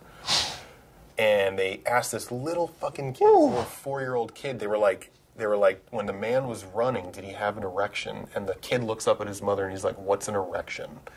And that was my fucking bottom. Because I was a dude who had graduated college, who had a family, like, what the fuck had I become? Like, what? Like, I just could not understand. Like, I was like, this is not happening. And that was the moment that I was like, I cannot keep fucking doing this. And I went to jail. I spent a couple of days in Ventura County Jail, which is the 7th circle of hell. That place is fucking terrible. Got out, got a court date. I mean, just went through the whole criminal, drug addict, rigmarole bullshit. Got kicked out of that apartment. Got 3 days notice, got to get out. Was just homeless. A cycle, man. Yeah, cycle. It was just insane. I mean, like, you hear these guys, like, you see these, like, homeless guys who go in and out, and guys who are drug addicts who may not be homeless or go in and out. And I did it twice, and I wanted to fucking die, you know? Yeah. How did you find out about that kid? Because that's a fucking crazy. That's crazy. I heard him giving his statement outside the police car. I was right there for it. Oh my god! And I heard it. I was like, it like snapped me into reality, and it still wasn't enough to fucking stop. I still kept using. I got out of jail, and I got a motel room, and I drank Johnny Walker and smoked meth until I was crying, and then I tried to kill myself, but I couldn't bring myself to do it. And I just like held a box cutter to my throat, looking in the mirror, and couldn't leave my niece with that legacy, you know. And so I didn't do it. There were like a couple of times where I came close to doing it, just couldn't do it. I actually tried cutting around this time. Like, you know, you hear like, oh, when you're in so much pain, you like cut to release the pain. And I'd known a girl in high school who was a cutter, and she had all the telltale marks on her arm. And I was like, whoa. And so I was in this motel room, and I was like, I'm going to cut myself. And I had a not a hunting knife, like a utility knife. And I opened it, and I was like, I have to get rid of this pain. And I cut my knee. I started to open up my knee like a 1/4 inch, and it hurt so bad. And I immediately like sobered up. I was like, oh, fuck. And yeah, I'm not a cutter. Yeah. Oh, man, yeah. To anyone going through any level of pain and resorting to cutting themselves, that's you know, I feel for those people, man. When I was younger, I tried cutting, and it was definitely not my thing. Yeah, I just couldn't do it. No, not at all. Not fucking at all. What was the final straw? Because there was that final straw 23 days before your mother passed away. I had got released from jail for the last time and was in the motel room, and I was like, I think I'm going to die. And I, sorry, one second. Blew the fucking vape in the wrong way. It's all good. I'd gotten out of jail. I didn't have an apartment anymore, and I called my sister. And I was like, I need help. And she came and got me, and I stayed at her place for a little bit. I had stayed there before because I was calling my friends and saying weird shit, and they had called her, like, you got to go get your brother. But this time I didn't have anywhere to go, and I was living in my mother's van. My mom was in assisted living. She had nursing care, and I just had her van. And I was like, I can't do this anymore. So it was jail. It was the last time coming out of jail. And just, I was afraid of death more than anything. I wasn't afraid of jail. I wasn't afraid of like any of that shit anymore. I didn't have any money. I was like, I'm pretty sure I'm going to die. Or I'm going to do something crazy, like kill someone, because I think they're like one of the people behind this conspiracy, and I'm going to kill someone on the street, and I'm going to go to jail for 25 years. And so I was afraid of dying, and I was just like, I need help. My sister brought me in, and they took me to an appointment at a treatment center in Culver City called Beit Shuva. First, we went to Tarzana Treatment Center. They tried to put me back on methadone. I said, I'm never taking that shit again. I was in a lot of pain. I started to kick by this point. I was on 8 substances, and I stopped all of them at once. And so when I got to my sister's and she took me to Beit Shuva, I went in there, and the guy was like, what's going on? And I just unleashed it. I was bawling my eyes out. And he's like, okay, well, you're clearly still high. You can't come in here high. So you have to get sober before you come in here. I was like, is this a fucking rehab? I have to get sober before I come into rehab? And he's like, yeah, that's how it works. We're not like a detox. So I was so afraid of going to a detox where they're going to put me on a regimen of the drugs that I had just gone off of, that I, in my sister's apartment, in my niece's room, my poor teenage niece who ended up living on the couch for 2 weeks, I locked myself in that room for a week and a half, and I kicked all of those substances at once. Holy shit, man. Do you remember what that was like? Oh my God, yeah. I had, when I was a kid, I thought Trainspotting was one of the coolest movies ever, and I was like, man, this is crazy. I mean, I don't know what heroin is, but this is really crazy. At this point, now 33 years old, I knew what heroin was pretty fucking well, and that whole scene in Trainspotting with when he's kicking and his parents lock him in the room, and he's dope sick, and he sees the baby that had died walking on the ceiling and turning its head.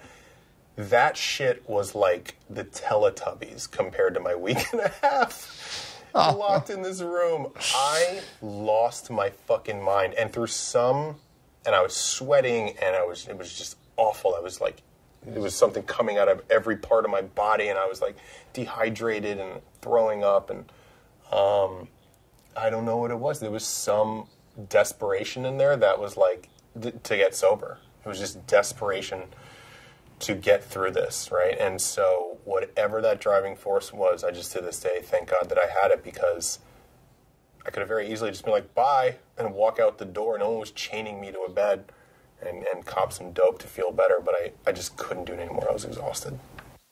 And I commend your sister and your niece, for putting you up, man. During that experience. Anyone that doesn't know what, especially kicking opiates, when you have a heavy addiction, it is a freaking bitch and a half. That pain, that mental stress, the lack of sleep, the shakes in your fucking legs, and just everything that you feel, man. It's insanity. When you came out after that week and a half, when did you finally get into rehab? I then went back after I had kicked everything, and I took like an at-home drug test, and it only tested kind of positive for some things, but it wasn't testing positive for meth anymore, or whatever some of the other things were. And I went back in there, and my sister, she's like, they're taking you this time, and she packed a bag for me, and we went over there. It's a non-profit organization. I didn't have any money, so I couldn't pay for treatment for $30 grand a month or whatever the fuck it is. And I went in there, and luckily I went at a time where they didn't have a waiting list, and there was a bed available, and so they brought me through the whole process. And my sister said goodbye, and she's like, I love you so much, and my sister and my niece, who had found this place, they're the ones who saved my life. They found this place. It's a Jewish treatment center called Beit Shuva in Culver City, and they use like spiritual traditions of Judaism mixed with like the 12 steps and like community work and all these different community-based experiences and programmatic type stuff to get you into a space where you can start to reconnect with people and stay sober. And so that place saved me. It saved my life. But when I first got in there, I was terrified. I didn't know anything about treatment. I went in there, and dude was like ripping through my bag. He's like, you can't have this, can't have that. It was just like random shit, like a razor or something. And he's going through my bag, and I'm like in a hoodie, and I'm just like, this. And he's like, how long, some guy walks by, he's like, what's up, man? I'm Vince. How long do you think you're going to be here? Is this your first time in treatment? And I was like, yeah. And he's like, well, how long are you here for? And I was like, I thought about that Sandra Bullock movie, 28 Days. And I was like, yeah, I'll probably be here for like 28 days or so. It's so funny that you just like, you thought of that. That's how long you go to rehab, according to that movie. So yes. Yeah. After 28 days, everything's fine. Yeah, right. I was in treatment for 13 months. So. Oh, shit. Not 28 days. No, definitely not 28 days. When you got in there, were you willing to open up? Were you defiant? Or is it like, what was going through your head? No, I was lucky enough to have been cut down to the point where I had that gift of desperation, right? That I was so terrified and so just completely unaware of how to live anymore that I was just like, somebody fucking show me. I had spent my whole life being smarter than you, and like I know what the fuck I'm talking about, and I can hide anything I want, I can show you what I want, and I've been a professional drug addict for over a decade, and then when meth and heroin completely changed that, that mindset, and I realized I'm so terrified of dying that when I got there, I was like, I felt held by the people there, and personally, I was just like ready to be done. I was just ready to be done. And I don't know what it was. It wasn't like I had a conversation with somebody or something dawned on me or I was doing it for my kids or like whatever all these people are doing it for. It was literally just like, I have to fucking do this. I cannot go the way that my father went. I cannot go the way my mother's going. I have to make a change. Yeah, definitely. It kind of reminds me of that moment when we first started talking about, when the funding got cut when you were in college. Right, there was that moment, that pivotal moment that you had to make the decision to either, pack your bags up and go home, or fight and make this work, get 3 jobs and just fucking do it. And then once again, all this crazy shit happens to you, and you're faced with this opportunity, and it's like, well, I can go this way or go that way, and you obviously picked the right way. 23 days later, your mom passes away, correct? Yeah. When did you, after, because we talked about, when that happened, the choice that you made was, I'm going to fucking see this through.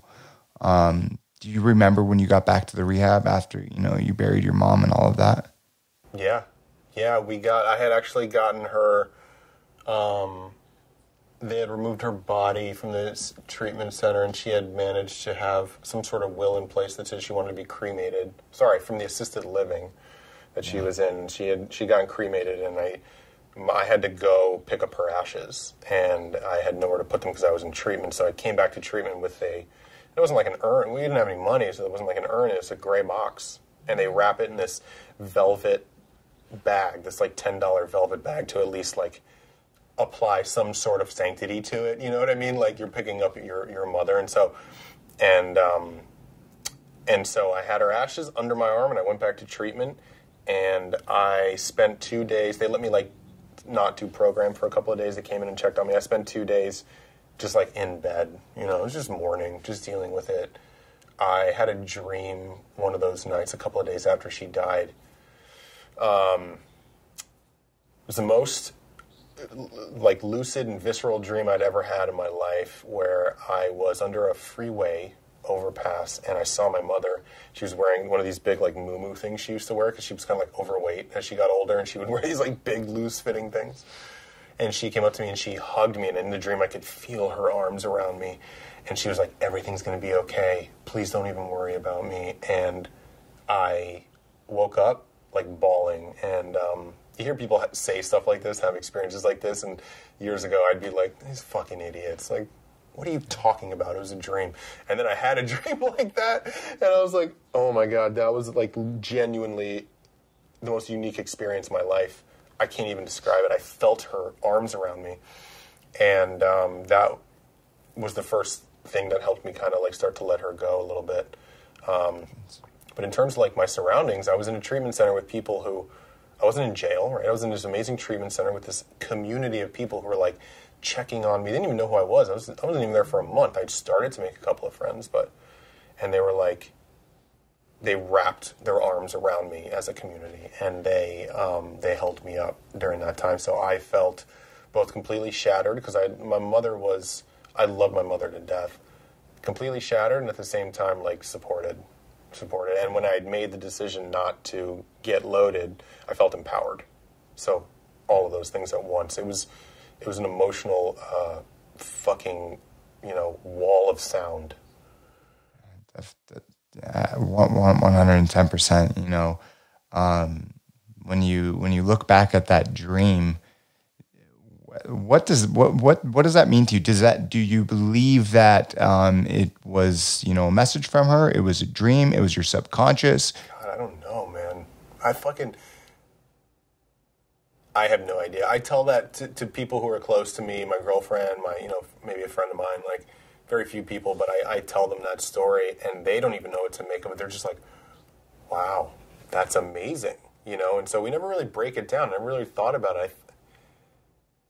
I don't know, man. I spend so much time. I study with my rabbi still every week. We read Rabbi Heschel's writings from the 60s through the 70s, and we talk about Jewish philosophy and civil rights, and applying these like general practices of radical amazement and living in wonder and awe to your daily life, and so everything in between. And so I have been educated over the past several years, over the past 6 years since I got sober, to constantly be living in the awe of existence and living in the ineffable and celebrating it, and not trying to, recognizing it as abstract and not trying to break it down and understand it. And a big part of my program to this day is like, I'm constantly seeking God. I never really understand my relationship is with a higher power. I think it's like a universal thing, like I don't really know what it is, but it's the practice of seeking it that matters. So I have no idea what that dream was, and I'm okay with that. That's good. I'd like to think it was something more than just a dream. Yeah, no, I get that. And whatever it was, it was a pivotal moment in your life. Oh, yeah. A truly, truly pivotal moment in your life. We're faced with these experiences that we, regardless if it's a dream or not, sometimes it's so hard to explain. I remember a moment that took place about 3-4 years ago. And it was a hot summer night. My buddy and we pulled up to a gas station in town, and we started talking, and he started talking about numerology. And I didn't know a lot about it, but we just, we were just kind of going back and forth, and I was asking him all of these questions. And I remember getting out of the car, because we sat in the car at the gas station for like 45 minutes, man. It was weird, right? I get out of the car because I had to go to the bathroom. And I remember I walk inside, and I knew this gas station, you had to get a key to go to the bathroom. And I opened the door, and it's like really cold inside, right? Like I said, it was very hot outside, hot summer night. When I walked in, it was very cold. And I went and I asked him for the key, he gave me the key. And I remember walking into the bathroom, and I opened the door, and it was even colder in there, but there was like this sense of like comfort, right? It was super fucking cold, but it felt amazing. And as I was going to the bathroom, I said to myself, I said, Dad, I was like, if you're listening, if you're paying attention, I was like, show me a sign, show me a 3. My lucky number is 3, right?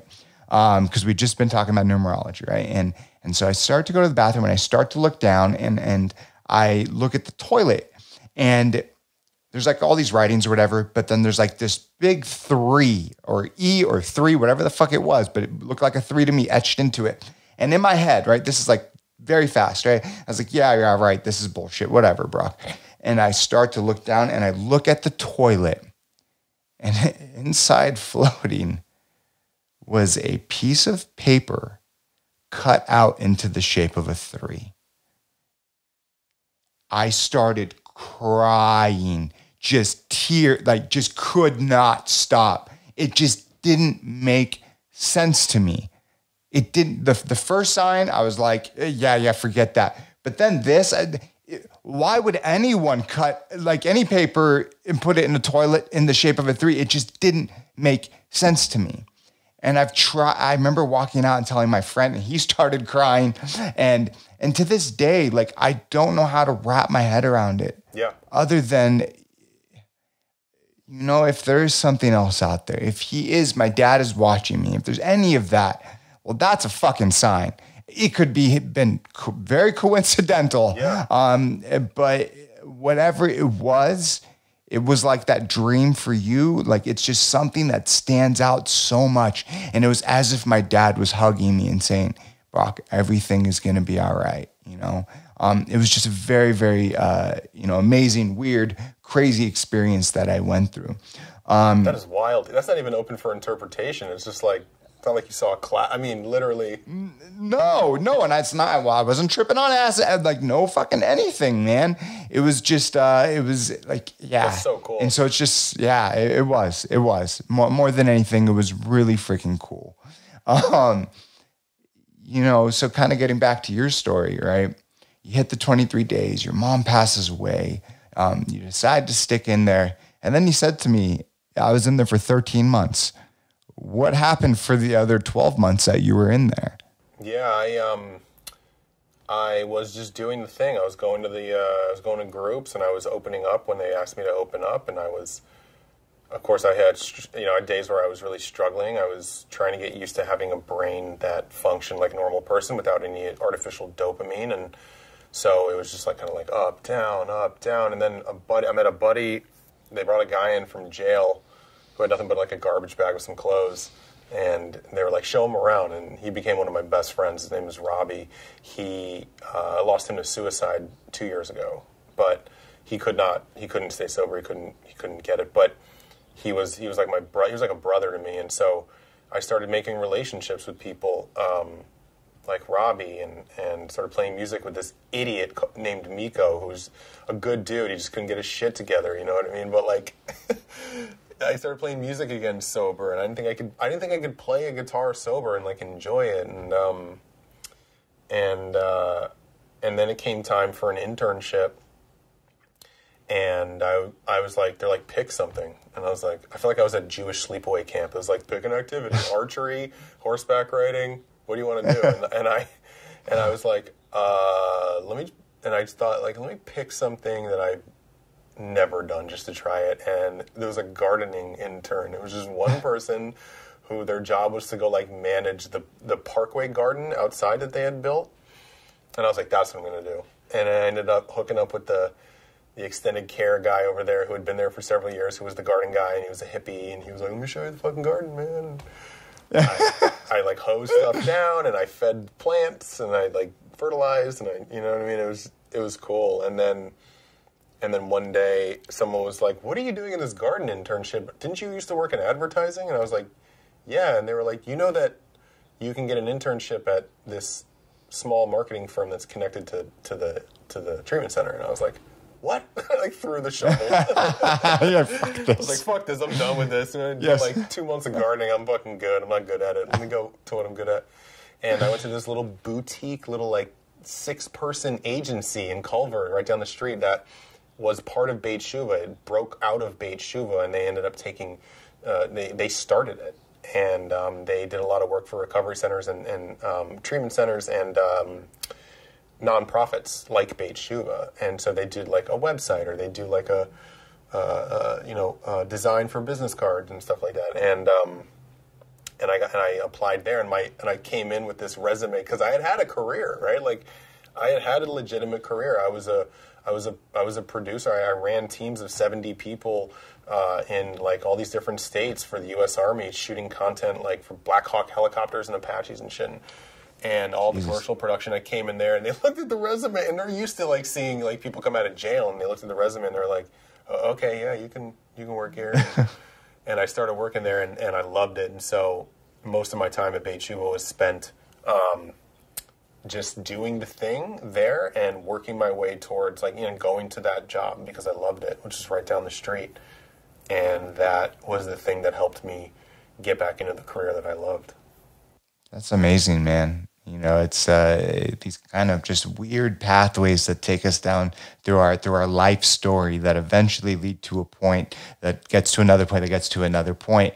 But this, you went from the gardening to the advertising that then just opened up the door. Yeah. What was next? What was after that? I mean, because you were kind of nearing the end of your stay with them, correct? Yeah. Well, I had to leave. Right. They were very gracious. When I got in there, they were like, "Do you have any money? Month one, day one." And I was like, "No." I had $3,000 left in an account, and I just emptied the account and gave it to them. And they didn't charge me for the rest of my stay. Typically, a place like that, you pay like $10,000 to $12,000 a month, unless you can't pay, and then you are funded by the organization to go there for free. So I received 13 months of treatment for $3,000. Wow. And life-saving treatment. And so when I had gotten to the end of my stay, they're like, okay, now it's time for you to go, and we're going to ease you into the process. So I had found an apartment, but I still worked at that agency. So I'd moved out, still worked for that agency, and then that's when I met my business partner, who came in, and he came in as I had known him. Before, when I was in Beit Shuva, we would both just like smoke cigarettes on the smoke deck and talk about like P.T. Anderson movies and like how much we loved There Will Be Blood and Wes Anderson movies and stuff. And then I didn't see him for a while, and then one day he came in to apply as an intern. I had ended up running the film department. I like turned it from a department with like a dude with a little handy cam into like a full-fledged 4K studio that like started getting little small budget jobs for like $5,000 here, $8,000 there. And I helped them like start, expanding their service offering. So I was running that department, one-man department, and then I needed a shooter and an editor. And Ben came in and he sat down, and it was like him and two other guys, and I was like, do you know how to run a camera? He's like, yeah. I was like, do you know how to edit? He's like, sort of. And I was like, you're hired. And so then what happened after that? How did you guys even start the business? Like, for anyone listening, kind of lead that into this. I'll let you take it away. That's my favorite part. Well, we were still at this agency called Creative Matters, right? Like, it was like 8 of us, right, including me and Ben, and 4 departments, right? And so we were very small, and Ben and I were shooting this stuff for them, and we were starting to get more work because this is an agency that was employed by people who are trying to get their life together. So they're not like typically people who are so focused on their career that they're going to run and do the things that Ben and I did. We were just lucky enough to have such a passion for what we did, but we would go outside of work hours and we would try to get new business. So we would go to like AA meetings and be like, hey, I work at this company, and like if you needed video for your treatment center, we can do that. I seen your video on YouTube. It's fucking trash. Like, I can shoot it and make it look better. We started bringing in more business for them, and we realized that we were making them money. And we were like, hey, I think we could like start our own thing. And he was like, well, what would it look like? And we were like, oh, I don't know. You know how to do a business plan? It's like, what the fuck is a business plan? Like, all I know how to do is like do what we do, which is interview people, get really good interviews out of them, shoot some decent stuff, make a good video, and then go to the next one. And so we had negotiated a plan with Creative Matters to say, hey, we're going to, if we leave, can we finish these projects and maybe work as a contracted company for you guys? And they were reviewing. And one day they brought us in, and we said, okay, this is it. I think they're going to accept the proposal, the contract. And they sat down with us, and they pushed our last paychecks across the table to us, and they were like, we have to let you go, and we're not going to sign the contract. And we were like, they were like, we just lost $1 million in funding, and We don't have any money. We had to lay off 11 people at this whole treatment center, which employed people at this other agency. And it was a huge swath. It was a big swath of layoffs for a company that size. And we were like, that's it. Like, effective immediately, your position is null and void. So we had like a little bit of, we were getting paid like $17 an hour or something like this, right? We had like enough PTO. We didn't go on vacation because we were hustling for new business for this company. We had PTO. We had paid time off that was due to us. And between the two of us, we had $1,500. And we were like, all right, well, we don't have a job. we have apartments. We're trying to restart our lives. We had this idea.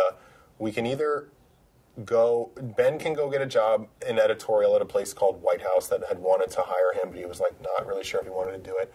I could go be a producer for like whatever bullshit company over here, or project I'm not interested in, but do it because it's decent money. Or we could do this thing right now. And we decided to do it. And with $1,500, we spent that $1,500. We opened an account. We put the money in an account, and we spent it in 48 hours. Holy shit! We got the S corp election for the California. Like, we got registered as a corporation, which is $500. We got business cards. We got a website and a web domain. And it was like gone immediately. We're like, well, now we have to find our first client. And we got our first client, and that job was like a $1,000 job to shoot this like little thing, and then that begat the next job, and you know how it goes. And then I hustled everywhere for business, and I kind of did what I did as a drug addict, only in a really good way. Instead of like hustling, trying to flip oxy so I can go buy meth, and then I could try to like steal a 40 while I'm buying the meth at the liquor store. Instead of doing that, I like hustled it into how am I going to show this small business that their marketing materials need help, and I can help them. And that's what we did. And just through some faith and like luck, in the beginning, we got a few jobs, and we started to put together just enough money to like get enough to pay a little bit of rent in an office space. And the company we used to work at was folding like almost completely, and they had to leave their office. And as they were leaving, we were like, how much is the rent here? And we ended up renting the space when they left it. We split it with someone else who had a business that we knew, and we cobbled together enough money to get our first office. And that was the beginning of Junk. And we called it Junk because we're a couple of junkies, right? But we also love the idea that like I come from a background of like high budget commercial production and advertising, and Ben comes from a background of really scrappy like news gathering crews, and he used to shoot NASCAR in North Carolina. I used to shoot PBS documentaries. So together, the two of us have and can shoot just about anything. And so that's the idea behind Junk, right? Like, we're very up in front. We're very forthcoming about our background. It's on the website. Like, look, meth and heroin habits is in the first line, and we got sober and we started this company because we believe that if we can be upfront about this, like we are with every other part in our lives, we think that clients will enjoy that transparency, and it'll instigate a transparent relationship with them. And it has done so tenfold, and we were right. And so my company now, to this day, is predicated on that idea that no matter who you are, what your background is, like, we all have this story to share, and it's that story and being open to sharing it that allows me to get stories out of other people when I interview them for these mini documentaries or these interview-based things, and how I get performances out of actors. If they know where I come from, and they know what my background is, and they can ask me anything, there's a relationship there. There's a bond there immediately. And so, yeah, it's all about clarity and transparency. 100%, 110%. I've got a huge smile on my face because that's what the podcast is all about. I know, man. That's what 110%. It is about being, just the most transparent, honest, and real, and being able to share your stories in ways that can connect people. And so when you say, Junk Films, like the first few lines, like, meth and heroin, it's real, it's honest, it's transparent, that filter, because, when we walk through life, so many people have this filter up. And I always talk about this two people. We are all at least two people. And what I mean by that is the shell that on the outside. So when people look at me, they think that I'm, outgoing, charismatic, talkative, blah, blah, blah, all this other things. But on the inside, I'm one of the most insecure motherfuckers on the face of the planet. Yeah. I second guess so many things in my life. And so when I started doing this podcast, right, it was about taking that veil off, bringing these two people together. Because when you can be honest and real with yourself, the type of feedback, whatever you're trying to do in your life, is going to pay tenfold, just like junk films.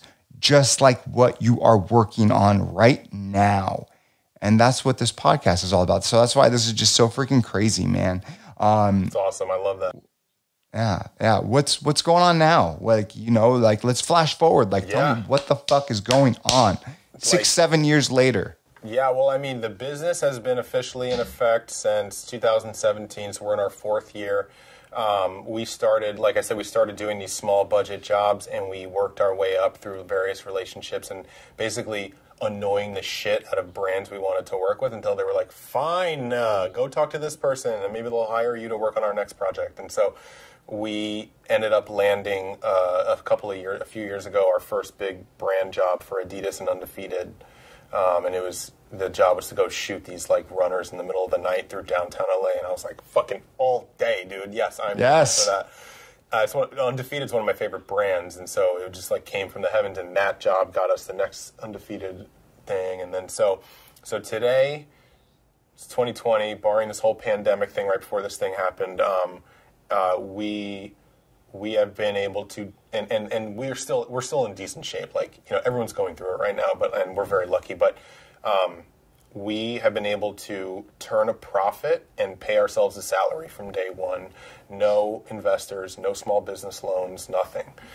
I now have equipment loans because these Red cameras are $35,000 a pop, and obviously I have to get industry standard gear. But we've been able to build business credit and build an offering and work with brands in the canon right now. We have Coffee Bean and Tea Leaf. We have Vizio.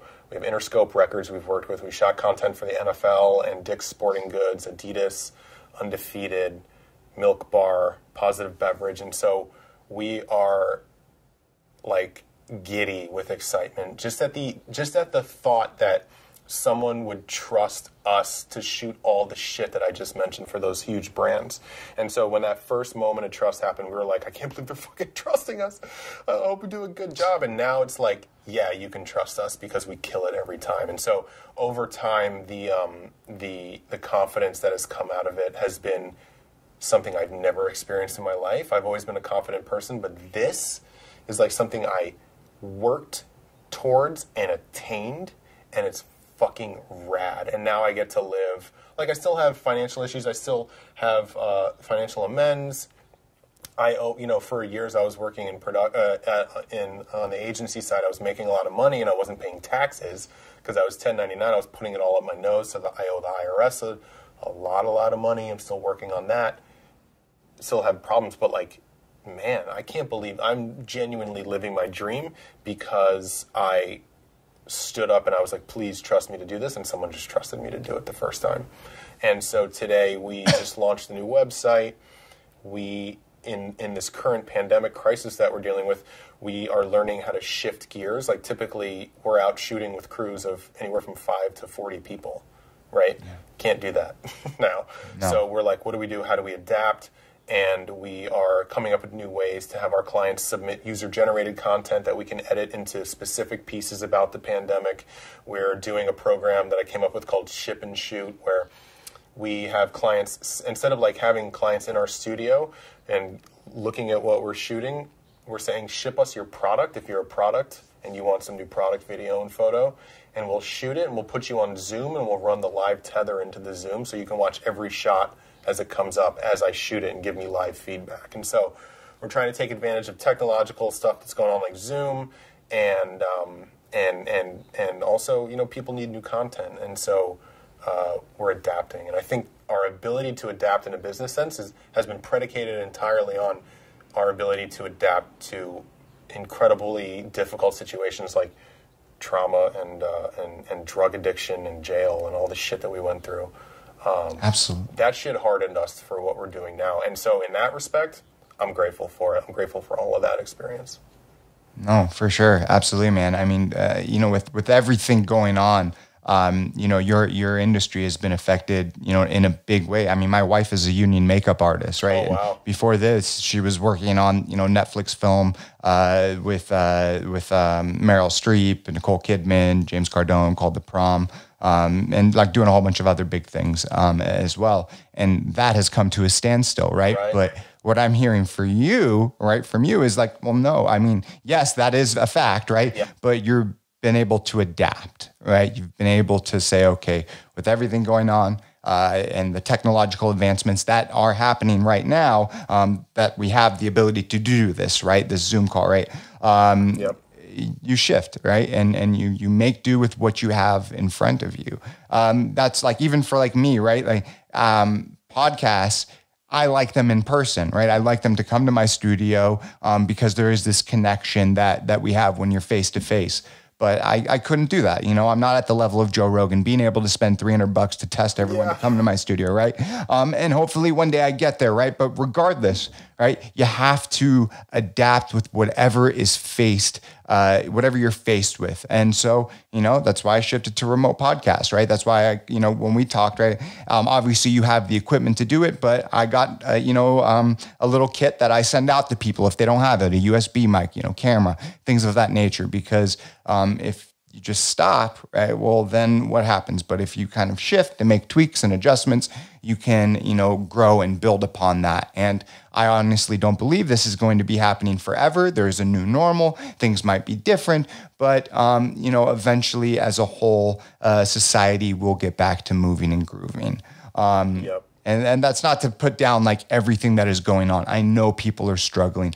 I know there are going to be tons of jobs, that are going to be, I know all this, and I feel for these individuals. The only thing that I can say is, with whatever you're faced with, try to find ways to, make changes and adapt with what you have. You're at this point now in your life, right, where you've really made this dynamic shift in the past 6 to 7 years.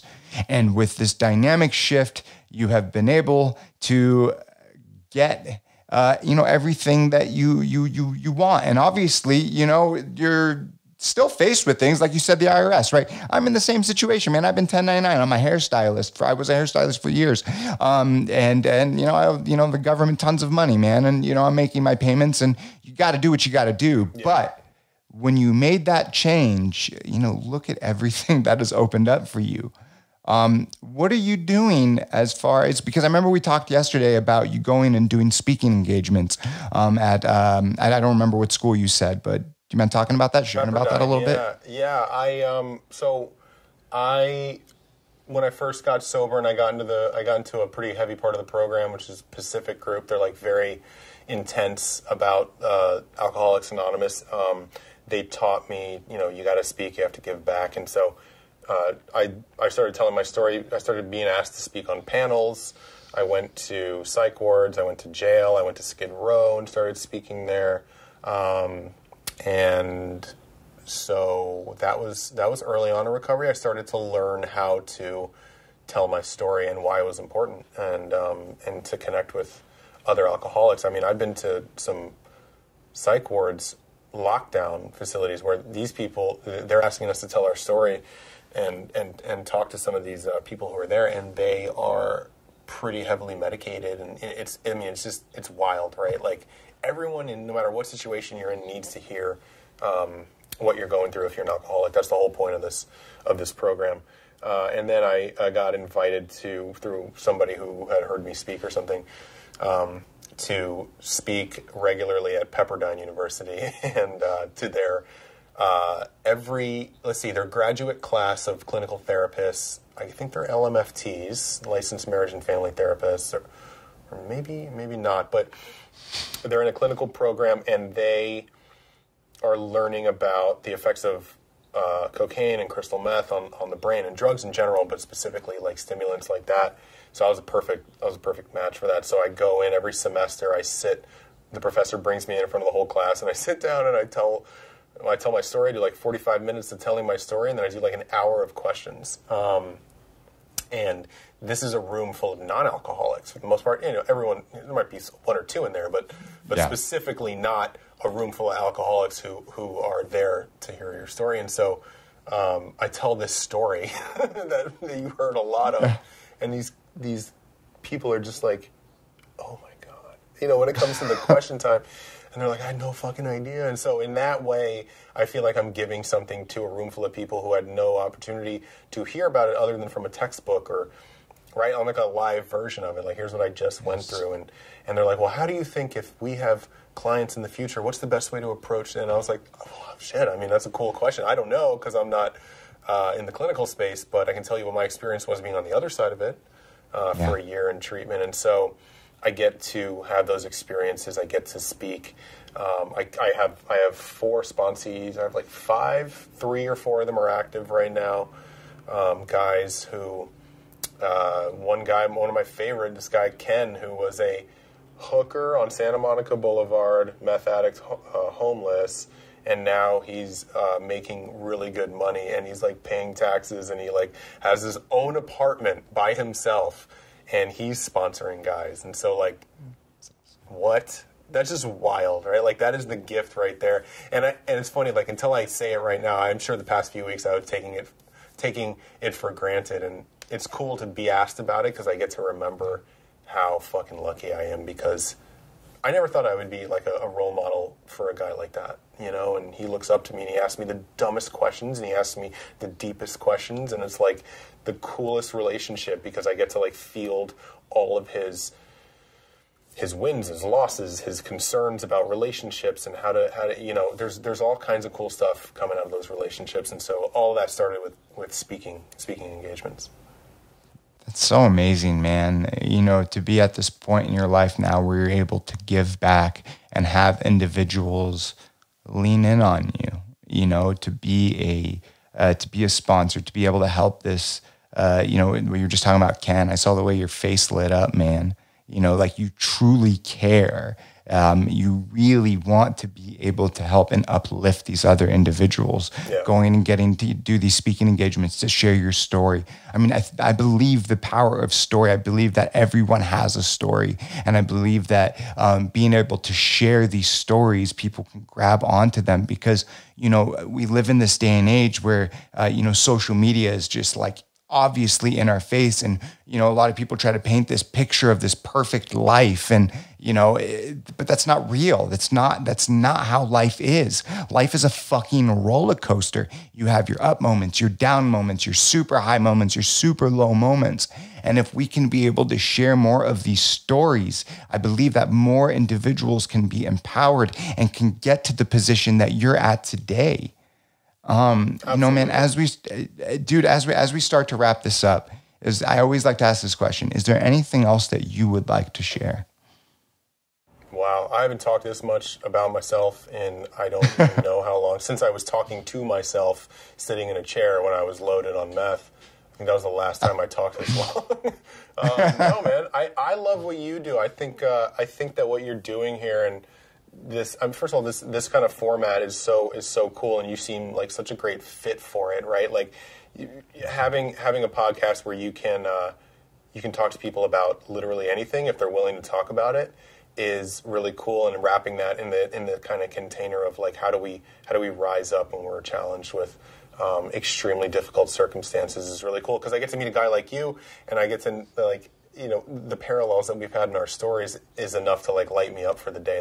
That's just wild. That's so cool to me. And so I'm just grateful to have met you and to be asked to do this, man. This has been a lot of fun. Oh man, thank you so much. There are so many other things that you were saying about your story. I was like, that's me. That's fucking exactly me. It's so crazy. Cause this is the first time, even like talking to someone out of the 30 or 40 podcasts that I've done now, that your story is very, very relatable to mine. Awesome. And that's the point that I'm trying to get out is like everyone has a story. And there are going to be people that attach to these different stories. Well, your story is definitely one that I attach to, and I appreciate the heck out of you for coming on and being so open.